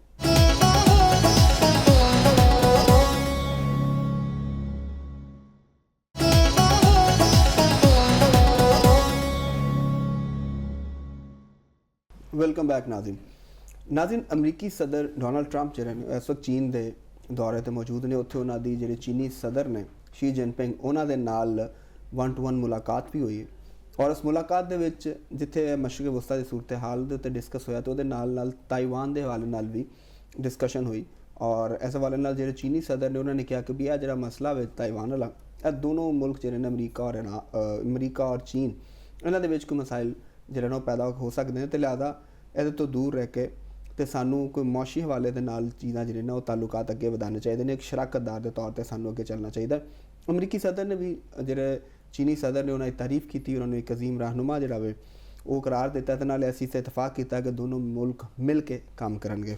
ਚੌਧਰੀ ਸਾਹਿਬ ਜੀ ਦੌਰਾ ਤੁਸੀਂ ਦੇਖ ਲਿਆ, ਬੜੇ ਦੇਰ ਤੋਂ ਇਹਦਾ ਇੰਤਜ਼ਾਰ ਹੋ ਰਿਹਾ ਸੀ। ਬਿਲਕੁਲ ਬੜੇ ਗੈਰ ਮਾਮੂਲੀ ਤੇ ਹੈ ਨਾ ਤੇ ਮੌਜੂਦਾ ਹਾਲਾਤ ਦੇ ਵਿੱਚ ਕੋਈ ਸ਼ੁਬਾ ਨਹੀਂ ਹੈਗਾ। ਦੇਖੋ ਜਿਹੜੀ ਇਸ ਵੇਲੇ ਅਗਰ ਅਸੀਂ ਇੰਟਰਨੈਸ਼ਨਲ ਸਿਨੈਰੀਓ ਨੂੰ ਦੇਖਨੇ ਆ, ਉਹਦੇ ਅੰਦਰ ਜਿਹੜਾ ਇੱਕ ਤਾਂ ਇਹ ਚੀਜ਼ ਹੈਗੀ ਹੈ ਕਿ ਦੋ ਜਿਹੜੀਆਂ ਵੱਡੀਆਂ ਪਾਵਰਸ ਹੁੰਦੀਆਂ ਨੇ ਜਾਂ ਮੇਜਰ ਪਾਵਰਸ ਨੇ, ਉਹਨਾਂ ਦੇ ਦਰਮਿਆਨ ਜਿਹੜੀ ਮੈਂ ਅੱਗੇ ਗੱਲ ਕਰ ਚੁੱਕਿਆ ਹਾਂ ਕਿ ਮੁਫਾਦਾਤ ਦਾ ਅਰੇਂਜਮੈਂਟ ਅਗਰ ਬਿਹਤਰ ਹੋ ਜਾਏ ਤਾਂ ਦੁਨੀਆ ਬਚੀ ਰਹਿੰਦੀ ਹੈ। ਠੀਕ। ਤੇ ਅਗਰ ਉਹਨਾਂ ਦੇ ਮੁਫਾਦਾਤ ਇੱਕ ਦੂਸਰੇ ਨਾਲ ਟਕਰਾ ਰਹੇ ਹੋਣ ਤੇ ਰਿਜ਼ਲਟ ਜਿਹੜਾ ਹੈ ਨਾ ਉਹ ਮਾੜੇ ਤੇ ਗਰੀਬ ਮੁਲਕਾਂ ਦੇ ਉੱਤੇ ਪੈਂਦਾ। ਜਿਵੇਂ ਤੁਹਾਡੇ ਸਾਹਮਣੇ ਈਰਾਨ ਦੀ ਮਿਸਾਲ ਹੈ, ਕਿਉਂਕਿ ਈਰਾਨ ਦੇ ਮਸਾਇਲ ਦੀ ਵਜ੍ਹਾ ਦੇ ਨਾਲ ਈਰਾਨ ਚੀਨ ਔਰ ਰੂਸ ਦੇ ਕਰੀਬ ਗਿਆ। ਈਰਾਨ ਦੀ ਪ੍ਰੋਡਕਟ, ਉਹਨਾਂ ਦੇ ਆਇਲ ਦਾ ਵੱਡੇ ਖਰੀਦਦਾਰ ਚਾਈਨਾ ਨੇ। ਹੁਣ ਚਾਈਨਾ ਦੇ ਆਪਣੇ ਇਕਨੋਮੀ ਦੇ ਇੰਟਰਸਟ ਨੇ, ਉਹ ਉਥੇ ਚੱਲ ਰਿਹਾ। ਅਮਰੀਕਨਸ ਦੇ ਆਪਣੇ ਇੰਟਰਸਟ ਨੇ। ਅਮਰੀਕਾ ਚਾਈਨਾ ਨੂੰ ਕੋਸ਼ਿਸ਼ ਕਰਦਾ ਕਿ ਟ੍ਰੇਡ ਵਾਰ ਦੇ ਵਿੱਚ ਉਹਨੂੰ ਜਿੰਨਾ ਪਿੱਛੇ ਕਰ ਸਕੇ ਤੇ ਉਹਨਾਂ ਕਰ ਦਿਓ। ਤੇ ਉਹਦਾ ਨਿਸ਼ਾਨਾ ਕੀ ਬਣਿਆ? ਇੱਕ ਗਰੀਬ ਮੁਲਕ, ਪਸਮੰਦਾ ਮੁਲਕ, ਉਥੋਂ ਦੇ ਆਵਾਮ। ਉਥੋਂ ਉਹਨਾਂ ਨੂੰ ਕੀ ਮਿਲਿਆ? ਬੰਬ, ਬਾਰੂਦ। ਉਹਨਾਂ ਨੂੰ ਕੀ ਮਿਲਿਆ? ਪਾਬੰਦੀਆਂ। ਉਹਨਾਂ ਨੂੰ ਕੀ ਮਿਲਿਆ? ਕਰੰਸੀ ਦੀ ਗਿਰਾਵਟ। ਉਹਨਾਂ ਨੂੰ ਕੀ ਮਿਲਿਆ? Food shortage. ਉਹਨਾਂ ਨੂੰ ਕੀ ਮਿਲਿਆ? ਮਹਿੰਗਾਈ। ਔਰ ਮਹਿੰਗਾਈ ਵੀ ਜਿਹੜਾ ਅੰਤ ਜਿਹੜਾ ਰਹੇ ਰੱਬ ਦਾ ਨਾਂ, ਉਹ ਵਾਲੀ ਮਹਿੰਗਾਈ। ਤੇ ਅਸੀਂ ਪਾਕਿਸਤਾਨੀ, ਅਸੀਂ ਖੁਸ਼ਕਿਸਮਤ ਹੈਗੇ ਆ। ਤੁਸੀਂ ਇਹ ਸਮਝੋ ਕਿ ਤੁਸੀਂ ਉਸ ਤਰ੍ਹਾਂ ਮਹਿੰਗਾਈ ਠੀਕ ਹੈ ਇੱਥੇ ਵੀ ਹੈ ਵੇ, ਇੱਥੇ ਤੁਸੀਂ ਵਾਰ ਲਾਈਕ ਸਿਚੁਏਸ਼ਨ 'ਚ ਨਹੀਂ ਹੈਗੇ ਬਿਲਕੁਲ। ਤੁਸੀਂ ਉੱਥੇ ਅੰਦਾਜ਼ਾ ਲਾਓ ਜਿੱਥੇ ਇੰਟਰਨੈਟ ਦੀਆਂ ਸਹੂਲਤਾਂ ਨਾ ਮਿਲ ਰਹੀਆਂ ਹੋਣ, ਠੀਕ ਹੈ, ਔਰ ਜਿੱਥੇ ਰੋਜ਼ ਬੰਬ ਪੈ ਰਹੇ ਹੋਣ, ਜਿੱਥੇ ਕੋਈ ਖਬਰ ਨਾ ਆ ਰਹੀ ਹੋਵੇ, ਇੱਕ ਤਰਫਾ ਖਬਰ ਇੱਥੇ ਤੇ ਛੋਟੀ ਜੀ ਗੱਲ ਹੋ ਜਾਏ ਤੇ ਕਹਿੰਦੇ ਹमें बोलने की आज़ादी नहीं है। ਪਾਕਿਸਤਾਨ 'ਚ ਤੁਸੀਂ ਇਹਨਾਂ ਤੇ ਕਹਿ ਸਕਦੇ ਹੋ। ਤੇ ਹੁਣ ਅਸੀਂ ਉਸ ਤਨਾਜ਼ਰ ਚਾਹੁੰਦੇ ਹਾਂ ਕਿ ਇਸ ਜੰਗ, ਇਸ ਜਿਹੜੀ ਮਸ਼ਰਕ ਵਸਤਾ ਦੀ ਸੂਰਤ ਹਾਲ ਦੇ ਉੱਤੇ ਇਹ ਹੁਣ ਦੋਨਾਂ ਮੁਲਕਾਂ ਦੇ ਦਰਮਿਆਨ ਜਿਹੜੀ ਇਹ ਗੁਫ਼ਤਗੂ ਹੈ, ਇਹਦੇ ਤੋਂ ਆਵਾਮ ਲੋਕਾਂ ਨੂੰ ਬਹੁਤ ਉਮੀਦ ਹੈਗੀ ਹੈ ਵੱਡੀਆਂ ਤਾਕਤਾਂ ਨੂੰ, ਕਿਉਂਕਿ ਉੱਥੇ ਕੁਝ ਬਿਹਤਰ ਮਾਮਲਾਤ ਹੋਣਗੇ। ਕਿਉਂਕਿ ਜੋ ਬਾਡੀ ਲੈਂਗੁਏਜ ਸੀ, ਜਿਸ ਤਰ੍ਹਾਂ ਦੇ ਜੈਸਚਰ ਸਨ ਉੱਥੇ, ਜੋ ਗੱਲਬਾਤ ਜਿਸ ਤਰ੍ਹਾਂ ਹੋਈ ਹੈ, ਲਾਮੀਆਂ ਦੇ ਵੀ ਅਸੀਂ ਦੇਖਣਾ। तो ਉਹਦਾ ਜਿਹੜਾ ਆਲਮੀ ਮਸਾਇਲ ਹੱਲ ਕਰਨ ਦਾ ਦੋਨੋਂ ਮੁਲਕਾਂ ਨੇ ਮਿਲ ਕੇ ਜਿਹੜਾ ਕਿਹਾ। ਤੇ ਹੁਣ ਆਲਮੀ ਮਸਾਇਲ ਸਿਰਫ ਮਸ਼ਰਕ ਵਸਤਾ ਦੇ ਨਹੀਂ, ਤਾਇਵਾਨ ਵਾਲਾ ਮਾਮਲਾ ਵੀ ਹੈ, ਉਸ ਤੋਂ ਵੈਨਜ਼ੁਏਲਾ ਵਾਲਾ ਮਾਮਲਾ ਵੀ ਹੈ ਆਇਲ ਦੇ ਹਵਾਲੇ ਨਾਲ। ਦੇਖੋ ਚੀਨ ਦੇ ਕੋਲ, ਚੀਨ ਇੱਕ ਇਸ ਲਿਹਾਜ਼ ਨਾਲ ਇੱਕ ਬਿਹਤਰ ਪੋਜੀਸ਼ਨ ਦੇ ਵਿੱਚ ਅਮਰੀਕਾ ਤੋਂ ਬਿਹਤਰ ਪੋਜੀਸ਼ਨ 'ਚ ਹੈ ਵੇ। ਉਹ ਇੰਝ ਹੈਗਾ ਜਿਵੇਂ ਰਸ਼ੀਆ ਨੇ ਇਸ ਸਿਚੁਏਸ਼ਨ 'ਚੋਂ ਆਪਣੇ ਵਾਸਤੇ ਫਾਇਦਾ ਲਿਆ, ਉਹਨੇ ਪਾਬੰਦੀਆਂ ਆਪਣੀਆਂ ਨਰਮ ਕਰਵਾ ਲਈਆਂ। ਈਰਾਨ ਨੂੰ ਫਾਇਦਾ ਹੋਵੇ ਨਾ ਹੋਵੇ, ਈਰਾਨ ਨੂੰ ਤੇ ਇਹੋ ਹੀ ਫਾਇਦਾ ਹੈ ਨਾ ਜੀ, ਸਾਡੇ ਦਿਲ ਨੂੰ ਇਹ ਤਸੱਲੀ ਹੈ ਕਿ ਉੱਥੇ ਰਜੀਮ ਬਚੀ ਹੋਈ ਹੈ, ਠੀਕ ਹੈ ਨਾ ਜੀ, ਰਜੀਮ ਦਾ ਇਕਤਦਾਰ ਆਪਣੇ ਮੁਲਕ ਦੇ ਉੱਤੇ ਕਾਇਮ ਹੈਗਾ। ਈਰਾਨ ਦੀ ਰਜੀਮ ਦਾ ਫਾਇਦਾ ਹੈ, ਆਵਾਮ ਦਾ ਫਾਇਦਾ ਉੱਥੇ ਹੈ ਜਾਂ ਨਹੀਂ ਹੈ, ਇਹ ਇੱਕ ਅਨਦਰ ਕੁਐਸਚਨ ਹੈਗਾ। ਤੇ ਹੁਣ ਇੰਜ ਚੀਨ ਦਾ ਤੇਲ ਵੈਨਜ਼ੁਏਲਾ ਦੇ ਉੱਤੇ ਕਬਜ਼ਾ ਹੋ ਗਿਆ, ਆਇਲ ਦੇ ਉੱਤੇ ਅਮਰੀਕਾ ਨੇ ਕਰ ਲਿਆ, ਚੀਨ ਨੂੰ ਬਹੁਤ ਵੱਡਾ ਲਾਸ ਹੋਇਆ। ਉਧਰ ਈਰਾਨ ਵਾਲੇ ਵੀ ਆ ਗਏ। ਹੁਣ ਚੀਨ ਇਸ ਪੋਜੀਸ਼ਨ ਦੇ ਵਿੱਚ ਆ ਗਿਆ ਕਿ ਉਹ ਆਪਣੇ ਤੇਲ ਦੇ ਮਸਾਇਲ ਡਿਸਕਸ ਕੀਤੇ, ਔਰ ਯਕੀਨਨ ਉਹਨਾਂ ਨੇ ਕੀਤੇ ਕਿ ਜਨਾਬ ਤੁਸੀਂ ਸਾਨੂੰ ਰਿਆਇਤ ਦਿਓ ਤੇ ਅਸੀਂ ਤੁਹਾਨੂੰ ਰਿਆਇਤ ਦੇ ਦਿੰਦੇ ਆ ਇਧਰੋਂ, ਠੀਕ ਹੈ ਨਾ। ਗੱਲ ਕੀ ਆਈ ਇੱਥੋਂ, ਰਿਜ਼ਲਟ ਕੀ ਨਿਕਲਿਆ ਕਿ ਮੱਝਾਂ ਦੀਆਂ ਭੈਣਾਂ ਹੁੰਦੀਆਂ ਔਰ ਮਫਾਦਾਤ, ਠੀਕ ਹੈ, ਕਿ ਉਹਨਾਂ ਨੇ ਇੱਕ ਦੂਸਰੇ ਦੇ ਇਕੱਠੇ ਬੈਠ ਕੇ ਤੇ ਆਪਣੇ ਮਫਾਦਾਤ ਦੇਖਣੇ ਹੁੰਦੇ ਨੇ। ਜਿਹੜੇ ਮਾੜੇ ਗਰੀਬ ਲੋਕ, ਗਰੀਬ ਮੁਲਕ ਹੁੰਦੇ ਨੇ, ਉਹ ਕੁਰਬਾਨੀ ਵਾਸਤੇ ਹੀ ਹੁੰਦੇ ਨੇ। ਜਿਵੇਂ ਛੋਟੀ ਜ਼ਿੰਦਗੀ ਤੋਂ ਇੰਜ ਹੀ ਵੱਡੇ ਤੇ ਜਿਹੜੇ ਈਰਾਨ ਨੇ ਜੋ ਕੁਝ ਹੁਣ ਤੱਕ ਕਮਾਇਆ ਹੈ ਉਹ ਕੁਝ ਚੀਨ ਨੂੰ ਦੇ ਦੇਗਾ, ਤੇ ਕੁਝ ਜੰਗ ਦੀ ਨਜ਼ਰ ਹੋ ਗਿਆ, ਤੇ ਕੁਝ ਉਹਦੀ ਦੁਬਾਰਾ ਜਿਹੜਾ ਬਿਲਟ ਜਿਹੜਾ ਬਾਹਰੋਂ ਆਏਗਾ ਉਹ ਬਿਲਟ ਦੀ ਨਜ਼ਰ। ਇਹ ਦੁਨੀਆ, ਇਹ ਛੋਟੀਆਂ ਮੁਲਕ, ਤਰੱਕੀ ਪਜ਼ੀਰ ਮੁਲਕਾਂ ਵਾਸਤੇ, ਕਿਆਦਤ ਵਾਸਤੇ ਇੱਕ ਸਬਕ ਵੀ ਹੈ ਕਿ ਤੁਸੀਂ ਵੱਡੀਆਂ ਤਾਕਤਾਂ ਦੇ ਨਾਲ ਜਾਂਦੇ ਹੋ ਲੇਕਿਨ ਉਹਨਾਂ ਦੇ ਇੰਟਰਸਟ ਆਪਣੇ ਹੁੰਦੇ ਨੇ, ਉਹ ਤੁਹਾਡੇ ਨਾਲ ਨਹੀਂ ਹੁੰਦੇ। ਹੁਣ ਇੱਕ ਬੜਾ ਇੰਪੋਰਟੈਂਟ ਵਰਡ ਹੈਗਾ ਕਿ ਅਸੀਂ ਮੁਸ਼ਤਰਕਾ ਸ਼ਰਾਕਤਦਾਰੀ ਦੇ ਉੱਤੇ ਕਰਾਂਗੇ, ਇਹ ਜਿੱਧਰ ਇਸ਼ਾਰਾ ਕਰ ਕਿ ਸ਼ਰਾਕਤਦਾਰੀ ਦੇ ਉੱਤੇ ਚਲੋ ਆਪਸ ਵਿੱਚ ਉਹ ਇੱਕ ਤੈਅ ਕਰਦੇ ਨੇ, ਤੇ ਉਹ ਇੱਕ ਉਹਨਾਂ ਦੀ ਗੱਲ ਠੀਕ ਹੈ। ਹੁਣ ਤਾਇਵਾਨ ਤੇ ਵੀ ਉਹ ਰਿਆਇਤ ਮੰਗ ਰਿਹਾ ਆ, ਚੀਨ ਕਹਿ ਰਿਹਾ ਕਿ ਚੀਨ ਕਹਿ ਰਿਹਾ ਇਸ ਵੇਲੇ ਉਹ ਦੇਖ ਰਿਹਾ ਕਿ ਅਮਰੀਕਾ ਨੂੰ ਜ਼ਰੂਰਤ ਹੈਗੀ ਹੈ, ਤੇ ਹੁਣ ਤਾਇਵਾਨ ਦੇ ਉੱਤੇ ਵੀ ਉਹ ਮੰਗੇਗਾ। ਹੁਣ ਗੇਂਦ ਜਿਹੜੀ ਹੈ ਉਹ ਟਰੰਪ ਸਾਹਿਬ ਦੀ ਕੋਰਟ 'ਚ ਵੀ ਚਲੀ ਗਈ ਹੈ ਤੇ ਸ਼ੀ ਜਿਨਪਿੰਗ ਦੇ ਵਿੱਚ ਕੋਲ ਵੀ ਚਲੀ ਗਈ ਹੈ ਕਿ ਸ਼ੀ ਜਿਨਪਿੰਗ ਜਿਹੜਾ ਅਮਰੀਕਾ ਸਾਨੂੰ ਕੀ ਦਿੰਦਾ, ਉਹ ਕੀ ਚਾਈਨਾ, ਮਤਲਬ ਕਿ ਉਹ ਅਮਰੀਕਾ ਨੂੰ ਕੀ ਪੇਸ਼ ਕਰਦੇ ਨੇ, ਠੀਕ ਹੈ ਨਾ, ਉਹਨਾਂ ਨੂੰ ਵੀ ਪੇਸ਼ ਕਰਨਾ ਪਏਗਾ। ਇਹ ਨਹੀਂ ਹੋ ਸਕਦਾ ਕਿ ਤੁਸੀਂ ਉਹਦੀ ਫ੍ਰੀ ਲੰਚ ਨਹੀਂ ਹੁੰਦਾ, ਅਮਰੀਕਾ ਦੀ ਜ਼ੁਬਾਨ 'ਚ ਤਾਂ ਫ੍ਰੀ ਲੰਚ ਹੈ ਹੀ ਨਹੀਂ। ਉਹ ਤਾਂ ਵੈਸੇ ਜੋ ਸਭ ਕਿਸੇ ਵੀ ਮੁਲਕ ਦੀ ਜਿਹੜੀ ਡੈਮੋਕ੍ਰੇਸੀ ਹੈ ਔਰ ਜਿਹੜੀ ਡਿਪਲੋਮੇਸੀ ਉਹਦੇ 'ਚ ਖਾਸ ਤੌਰ ਤੇ ਫ੍ਰੀ ਲੰਚ ਕੋਈ ਨਹੀਂ ਹੁੰਦਾ। ਤੇ ਮੇਰਾ ਖਿਆਲ ਹੈ ਉਹਨਾਂ ਵਾਸਤੇ ਆਫਰ ਕਰਨ ਲਈ ਤਿਆਰ ਹੈ ਕਿ ਅਮਰੀਕਾ ਨੂੰ ਈਰਾਨ ਵਾਲੇ ਮਸਲੇ 'ਚੋਂ ਕੱਢ ਦੇਣ, ਇਹ ਕਿਸੇ ਸਾਈਡ ਤੇ ਲੱਗੇ। ਦੇਖੋ ਅਮਰੀਕਾ ਸਿਰਫ ਈਰਾਨ ਦੇ ਮਸਲੇ ਦੇ ਵਿੱਚ ਉਹ ਚਾਹਵੇ ਵੀ ਇਕੱਲਾ ਖੁਦ ਤੇ ਉਹ ਨਹੀਂ ਨਿਕਲ ਸਕਦਾ। ਉਹਦੇ ਨਾਲ ਜਿਹੜੀਆਂ ਗਲਫ ਸਟੇਟਸ ਨੇ ਜਿਨ੍ਹਾਂ ਦਾ ਨੁਕਸਾਨ ਹੋਇਆ ਹੈ ਉਹਨਾਂ ਦੀ ਰਾਏ ਨੂੰ ਨਜ਼ਰਅੰਦਾਜ਼ ਨਹੀਂ ਕਰ ਸਕਦਾ, ਤੇ ਇੰਜ ਚੀਨ ਵੀ ਗਲਫ ਸਟੇਟ ਦੀ ਰਾਏ ਨੂੰ ਨਜ਼ਰਅੰਦਾਜ਼ ਨਹੀਂ ਕਰ ਸਕਦਾ। ਉਹ ਵੀ ਈਰਾਨ ਦੇ ਔਰ ਆਬਨਾਏ ਹੁਰਮਜ਼ ਦੇ ਹਵਾਲੇ ਦੇ ਨਾਲ ਉਹ ਸਟੈਂਡ ਨਹੀਂ ਚੀਨ ਲੈ ਸਕਦਾ ਜਿਹੜਾ ਈਰਾਨ ਚਾਹੁੰਦਾ ਹੈ। ਈਰਾਨ ਉਹ ਸਟੈਂਡ ਨਹੀਂ ਲਏਗਾ। ਦੇਖੋ ਅੱਜ ਉਹਨਾਂ ਨੇ ਕਿਹਾ ਨਾ ਕਿ ਅਸੀਂ ਚਾਹੁੰਦੇ ਹਾਂ ਕਿ ਆਬਨਾਏ ਹੁਰਮਜ਼ ਖੁੱਲ ਜਾਏ। ਜਿਹੜੀ ਆਬਨਾਏ ਹੁਰਮਜ਼ ਨੂੰ ਅਮਰੀਕਨ ਖੁਦ ਖੁਲਵਾ ਨਹੀਂ ਰਹੇ, ਉਹਦੀ ਵਜ੍ਹਾ ਇਹੋ ਹੀ ਹੈ ਕਿ ਉਹਨਾਂ ਨੂੰ ਪਤਾ ਕਿ ਚੀਨ ਜਾਂ ਯੂਰਪੀ ਯੂਨੀਅਨ ਇਹ ਜੋ ਬਹੁਤੀਆਂ ਗੱਲਾਂ ਕਰਦੇ ਨੇ ਤੇ ਇਹ ਖੁਲਾ ਲੈਣ, ਇਹਨਾਂ ਦੇ ਮਸਾਇਲ ਇਹਨਾਂ ਦੇ ਹੈ ਨੇ, ਮੇਰਾ ਤੇ ਤੇਲ ਦਾ ਮਸਲਾ ਨਹੀਂ ਹੈਗਾ, ਠੀਕ ਹੈ। ਤੇ ਬਹਰਹਾਲ ਸਾਡੀ ਦੁਆ ਇਹੋ ਹੀ ਹੈ ਕਿ ਇਹਦੇ ਵਿੱਚੋਂ ਖੈਰ ਨਿਕਲੇ। ਤੇ ਲੇਕਿਨ ਈਰਾਨ ਦੇ ਹਵਾਲੇ ਦੇ ਨਾਲ ਜਿਹੜੀ ਗੱਲ ਹੈਗੀ ਹੈ, ਅਸੀਂ ਤੇ ਖੈਰ ਉਦੋਂ ਹੀ ਮੰਗਾਂਗੇ ਜਦੋਂ ਈਰਾਨ ਦਾ ਤਨਾਜ਼ਾ ਖਤਮ ਹੋਏਗਾ। ਈਰਾਨ ਔਰ ਅਮਰੀਕਾ ਦੇ ਦਰਮਿਆਨ ਇੱਕ ਜੰਗਬੰਦੀ ਦਾ ਇੱਕ ਕੋਈ ਨਾ ਕੋਈ ਕਾਬਿਲ ਕਬੂਲ ਰਸਤਾ ਨਿਕਲ ਆਏਗਾ ਤਾਂ ਕਿ ਗਲਫ ਸਟੇਟ ਵੀ ਇੱਕ ਆਪਣੇ ਉਹਨਾਂ ਦੇ ਜਿਹੜੇ ਤਹਫਜ਼ਾਤ ਨੇ ਉਹ ਵੀ ਦੂਰ ਹੋ ਜਾਣ ਤੇ ਬਾਕੀਆਂ ਦੇ ਵੀ ਦੂਰ। ਲੈਟਸ ਸੀ ਕਿ ਹੁਣ ਇਸ ਪਟਾਰੀ ਦੇ ਵਿੱਚੋਂ ਕੀ ਨਿਕਲਦਾ ਹੈ। ਆਉਣ ਵਾਲੇ ਟਾਈਮ ਦੇ ਵਿੱਚ ਅਨਫੋਲਡਿੰਗ ਹੋਣਗੀਆਂ ਬਹੁਤ ਸਾਰੀਆਂ ਚੀਜ਼ਾਂ। ਠੀਕ ਹੋਗਾ ਜੋ ਸਭ ਇਸ ਪਟਾਰੀ 'ਚ ਤੇ ਕਈ ਸੱਪ ਨੇ। ਹਾਂ ਬਿਲਕੁਲ ਹੈ, ਕੋਬਰੇ ਨੇ, ਅਜਦਹੇ ਨੇ। ਹਾਂਜੀ ਟਾਈਮ ਜਿਹੜਾ ਨਾ ਹੁਣ ਸ਼ਾਰਟ ਵਰਨਾ ਜੀ ਜੀ ਅਸੀਂ ਕੋਬਰਾ ਜਿਹੜਾ ਫਾੜੀ ਲੈਣਾ ਸੀ ਅੱਜ। ਹਾਂ ਤੇ ਚਲੋ ਕੋਈ ਨਹੀਂ, ਅੱਲਾਹ ਖੈਰ ਕਰੇ, ਕੋਈ ਗੱਲ ਨਹੀਂ। ਸਿਚੁਏਸ਼ਨ ਹੋਣੀ ਕਿਉਂਕਿ ਹੁਣ 24 ਸਤੰਬਰ ਨੂੰ ਤੇ ਉਹਨਾਂ ਨੇ ਦਾਵਤ ਦਿੱਤੀ ਨਾ ਕਿ ਆਓ। ਹਾਂ ਇੱਕ ਦੂਸਰੇ ਦੇ ਲਈ ਮਤਲਬ ਹੈ ਕਿ ਹੁਣ ਮਾਮਲਾ ਜਿਹੜੇ ਨੇ ਜਦੋਂ ਤੱਕ ਉਹਨਾਂ ਦਾ ਵਿਜ਼ਿਟ ਨਹੀਂ ਹੁੰਦਾ ਬਹੁਤ ਸਾਰੀ ਪੇਸ਼ਰਫਤ ਤੇ ਜਾਣਗੀਆਂ। ਤੇ ਕੋਈ ਸਾਡੇ ਨਾਜ਼ਰੀਨ ਨੂੰ ਅੱਜ ਕੀ ਪੈਗਾਮ ਦੇ ਰਹੇ ਹੋ? ਅੱਜ ਐਸਐਨ ਕਾਮਰੇ ਸਾਹਿਬ, ਮੇਰਾ ਦਿਲ ਕਰਦਾ ਹੈ ਕਿ ਅੱਜ ਮੈਂ ਆਪਣੇ ਦੇਖਣ ਵਾਲੇ ਔਰ ਸੁਣਨ ਵਾਲਿਆਂ ਨੂੰ ਇੱਕ ਪੈਗਾਮ ਦਿਆਂ ਔਰ ਤੁਸੀਂ ਵੀ ਮੇਰਾ ਖਿਆਲ ਹੈ ਖੁਸ਼ ਹੋਵੋਗੇ। ਉਹਨਾਂ ਨੂੰ ਇਹ ਹੈਗਾ ਕਿ ਜਿਹੜਾ ਸਾਡੀ ਤੁਸੀਂ ਦੇਖਿਆ ਵੀ ਹੋਏਗਾ, ਮੁਜ਼ਾਹਰਾ ਵੀ ਕੀਤਾ, ਸਾਡੇ ਦੇਖਣ ਵਾਲੇ ਵੀ ਔਰ ਸੁਣਨ ਵਾਲਿਆਂ ਨੇ ਵੀ ਇਹਦਾ ਮੁਸ਼ਾਹਦਾ ਕੀਤਾ ਹੋਇਆ ਕਿ ਸ਼ਾਦੀਆਂ ਹੋਣ, ਸਾਲਗਿਰਾ ਹੋਵੇ, ਮੁਖਤਲਿਫ ਤਕਰੀਬਾਤ ਹੋਣ, ਉੱਥੇ ਖਾਣੇ ਨੂੰ ਜਿਸ ਤਰੀਕੇ ਦੇ ਨਾਲ ਜ਼ਾਇਆ ਕੀਤਾ ਜਾਂਦਾ, ਖਾਸ ਤੌਰ ਦੇ ਉੱਤੇ ਕਿਧਰੇ ਮਟਨ ਪੱਕਿਆ ਹੈ ਨਾ ਤੇ ਉਹਦੀ ਤੇ ਉਹ ਹਸ਼ਰ ਹੁੰਦਾ ਹੈ ਨਾ ਜਿਹੜਾ, ਉਹ ਇੰਜ ਲੱਗਦਾ ਕਿ ਇਨਸਾਨ ਉੱਥੇ ਲੋਕ ਖਾਂਦੇ ਨੇ ਉਹਨੂੰ ਆਖਰੀ ਖਾਣਾ ਸਮਝ ਕੇ ਖਾਂਦੇ ਨੇ। ਪਲੇਟਾਂ ਦੇ ਉੱਤੇ ਭਾਰੀਆਂ ਬਣਾ ਲੈਂਦੇ ਨੇ, ਫਿਰ ਬਾਅਦ ਵਿੱਚੋਂ ਵੇਖਦੇ ਨੇ ਕਿ ਫਿਰ ਇੱਕ ਦੂਸਰੇ ਸਾਥੀਆਂ ਨੂੰ ਕਹਿੰਦੇ ਫਿਰਦੇ ਨੇ ਇਹ ਥੋੜਾ ਜਿਹਾ ਤੈਨੂੰ ਨਾ ਪਾ ਦੇ, ਇਹ ਥੋੜਾ ਜਿਹਾ ਤੈਨੂੰ ਨਾ ਪਾ, ਕਿਉਂਕਿ ਉਹ ਖਾਧਾ ਨਹੀਂ ਜਾ ਰਿਹਾ ਹੁੰਦਾ। ਫਿਰ ਉਹ ਜਿਹੜੇ ਜਿਹਨੂੰ ਕਹਿ ਰਹੇ ਹੁੰਦੇ ਨੇ ਉਹਨੇ ਆਪਣੀ ਪਹਾੜੀ ਲਾਈ ਹੁੰਦੀ ਹੈ, ਉਹ ਵੀ ਕਹਿੰਦਾ ਨਹੀਂ ਮੈਂ ਕੋਈ ਹੋਰ ਲੱਭ ਰਿਹਾ ਹੁੰਦਾ। ਤੁਸੀਂ ਅਕਸਰ ਟੇਬਲਾਂ ਤੇ ਦੇਖਿਆ ਹੋਣਗਾ ਬੋਟੀਆਂ, ਸਾਬਤ ਬੋਟੀਆਂ, ਚਾਵਲ ਉਹ ਟੇਬਲਾਂ ਦੇ ਉੱਤੇ ਖਾਲੀ ਕਰਕੇ ਉਹ ਰੱਖੀਆਂ ਹੁੰਦਾ, ਪੈਰਾਂ 'ਚ ਜ਼ਾਇਆ ਹੋ ਰਿਹਾ ਹੁੰਦਾ। ਤੇ ਬਰਾਏ ਮਿਹਰਬਾਨੀ ਮੈਂ ਕਹਿੰਦਾ ਕਿ ਇਸ ਚੀਜ਼ ਦੇ ਉੱਤੋਂ ਬਚੋ। ਤੇ ਤੁਸੀਂ ਸ਼ਾਦੀਆਂ ਵਿਆਹਾਂ 'ਚ ਜਾਂਦੇ ਹੋ, ਉੱਥੇ ਵੀ ਤਹਿਜ਼ੀਬ ਦੇ ਨਾਲ, ਤਹੰਮਲ ਦੇ ਨਾਲ, ਸਬਰ ਦੇ ਨਾਲ ਔਰ ਵਾਰੀ ਦੇ ਨਾਲ ਖਾਣੇ ਦੇ ਉੱਤੇ ਉਸ ਟੇਬਲ ਤੇ ਜਾਓ, ਆਪਣਾ ਮਰਜ਼ੀ ਉਸ ਸਾਲਨ ਲਵੋ ਔਰ ਥੋੜਾ ਜਿਹਾ ਲਵੋ। ਉਹ ਇੰਜ ਕਰੋ, ਖਾਓ ਨਾ ਜਿਵੇਂ ਘਰ 'ਚ ਖਾਂਦੇ ਹੋ। ਕੋਈ ਨਹੀਂ ਕਿ ਇੱਕ ਪਲੇਟ ਦੇ ਨਾਲ 4 ਰੋਟੀਆਂ ਬੜੇ ਆਰਾਮ ਨਾਲ ਤੁਸੀਂ ਖਾ ਜਾਂਦੇ ਹੋ ਤੇ ਕਹਿੰਦੇ ਹੋ ਕਿ ਜ਼ਾਇਆ ਨਾ ਹੋਵੇ, ਤੇ ਉਹ ਵੀ ਇੰਜ ਹੀ ਕਰੋ। ਮੰਨਿਆ ਤੁਸੀਂ ਲਿਫਾਫਾ ਦੇਣਾ ਹੁੰਦਾ ਹੈ, ਪੈਸੇ ਵੀ ਦੇਣੇ ਹੁੰਦੇ ਨੇ, ਇਹਦਾ ਮਤਲਬ ਇਹ ਥੋੜਾ ਕਿ ਤੁਸੀਂ ਆਪਣਾ ਸਾਰੇ ਪੈਸੇ ਪੂਰੇ ਕਰਕੇ ਜਾਣੇ ਨੇ, ਉਹਨੂੰ ਨੁਕਸਾਨ ਪਹੁੰਚਾਉਣਾ। ਤੇ ਹੋ ਸਕਦਾ ਉਹ ਕਿਸੇ ਗਰੀਬ ਦੇ ਕੰਮ ਆ ਜਾਣ, ਬਿਲਕੁਲ ਸਹੀ ਬਚ ਜਾਣ, ਜਾਂ ਤੁਸੀਂ ਆਪਣੀਆਂ ਦੇਗਾਂ ਜਿਹੜੀਆਂ ਬਾਜਾਂ ਨੂੰ ਵਾਪਸ ਲਿਆ ਕੇ ਕਿਸੇ ਮਹੱਲੇ ਦੇ ਵਿੱਚ ਲੋਕਾਂ ਨੂੰ ਦੇ ਦਿਓ। ਤੇ ਇਹ ਮੇਰਾ ਅੱਜ ਦਾ ਪੈਗਾਮ ਹੈਗਾ ਕਿ ਤੁਸੀਂ ਖਾਣ ਪੀਣ ਦੇ ਮਾਮਲੇ 'ਚ ਤਿਆਰ। ਠੀਕ ਜੋ ਸਭ ਬੜਾ ਬਿਹਤਰੀਨ ਮੈਸੇਜ ਦਿੱਤਾ। ਬਲਕਿ ਜਿਹੜੇ ਵੱਡੇ ਸਾਡੇ ਦੱਸਦੇ ਨੇ ਕਿ ਜਦੋਂ ਮਹੱਲੇ ਜ਼ਿਆਦਾ ਮਹੱਲਾ ਕਲਚਰ ਹੁੰਦਾ ਸੀ ਤੇ ਅੱਜ ਵੀ ਉੱਥੇ ਸ਼ਾਦੀ ਹੁੰਦੀ ਸੀ ਤੇ ਸਾਰੇ ਪੂਰਾ ਮਹੱਲਾ ਹੀ ਮਹਿਮਾਨ ਬਲਕਿ ਮੇਜ਼ਬਾਨ ਹੁੰਦਾ ਸੀ। ਹਾਂ ਬਿਲਕੁਲ ਇੰਜ। ਉਹ ਫਿਰ ਖਾਣਾ ਕਹਿੰਦੇ ਸਨ ਪਹਿਲੇ ਮਹਿਮਾਨਾਂ ਨੂੰ ਖਵਾ ਦਿਓ, ਜ਼ਰੂਰਤ ਦਾ ਖਾਂਦੇ ਸਨ, ਬਾਕੀ ਜਿਹੜਾ ਬਚਦਾ ਸੀ ਪੂਰੇ ਮਹੱਲੇ 'ਚ ਵੰਡਿਆ ਜਾਂਦਾ ਸੀ। ਬਿਲਕੁਲ ਇੰਜ ਸੀ, ਬਿਲਕੁਲ ਇੰਜ ਸੀ। ਹੁਣ ਤੇ ਖਾਣਾ ਜ਼ਾਇਆ ਬਹੁਤ ਹੁੰਦਾ, ਬਿਲਕੁਲ ਜ਼ਾਇਆ ਹੁੰਦਾ। ਤੇ ਬੜਾ ਅੱਛਾ ਤੁਸੀਂ ਮੈਸੇਜ ਦਿੱਤਾ ਕਿਉਂਕਿ ਗੁਰਬਤ ਤੇ ਪਾਕਿਸਤਾਨ 'ਚ ਬਹੁਤ ਹੈ। ਉੱਥੇ ਲੋਕ ਜਿਹੜੇ ਨੇ ਉਹ ਇੱਕ ਮਾਂ ਨੇ ਆਪਣੇ ਬੱਚਿਆਂ ਨੂੰ ਸਿਰਫ ਐਸੇ ਲਈ ਮਾਰਤਾ ਕਿ ਖਾਣਾ ਜਿਹੜਾ 2 ਦਿਨ ਤੋਂ ਭੁੱਖੇ ਸਨ। ਤੇ ਇਸ ਤਰ੍ਹਾਂ ਦੀ ਜਦੋਂ ਸਿਚੁਏਸ਼ਨ ਹੋਵੇ ਤੇ ਉੱਥੇ ਬੜਾ ਸੈਂਸੀਬਲੀ ਚੱਲਣਾ ਪੈਂਦਾ।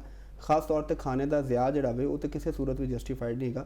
ਤੇ ਬਹਰਹਾਲ ਐਸੇ ਉਮੀਦ ਨਾਲ ਕਿ ਯਕੀਨਨ ਸਾਡੇ ਇਸ ਜਿਹੜਾ ਮੈਸੇਜ ਚੋਰ ਸਾਨੂੰ ਦਿੱਤਾ ਇਹਦੇ ਨਾਲ ਕੋਈ ਸੋਸਾਇਟੀ 'ਚ ਪੋਜ਼ੀਟਿਵ ਚੇਂਜ ਜ਼ਰੂਰ ਆਏਗਾ। ਅਗਰ ਅਸੀਂ ਇੱਕ ਬੰਦੇ ਦਾ ਵੀ ਜ਼ੇਨ ਬਦਲਣ 'ਚ ਕਾਮਯਾਬ ਹੋ ਗਏ ਤੇ ਸਾਡਾ ਜਿਹੜਾ ਪੈਗਾਮ ਹੈ, ਸਾਡਾ ਮਕਸਦ ਜਿਹੜਾ ਵੇ ਉਹ ਪੂਰਾ ਹੋ ਜਾਏਗਾ।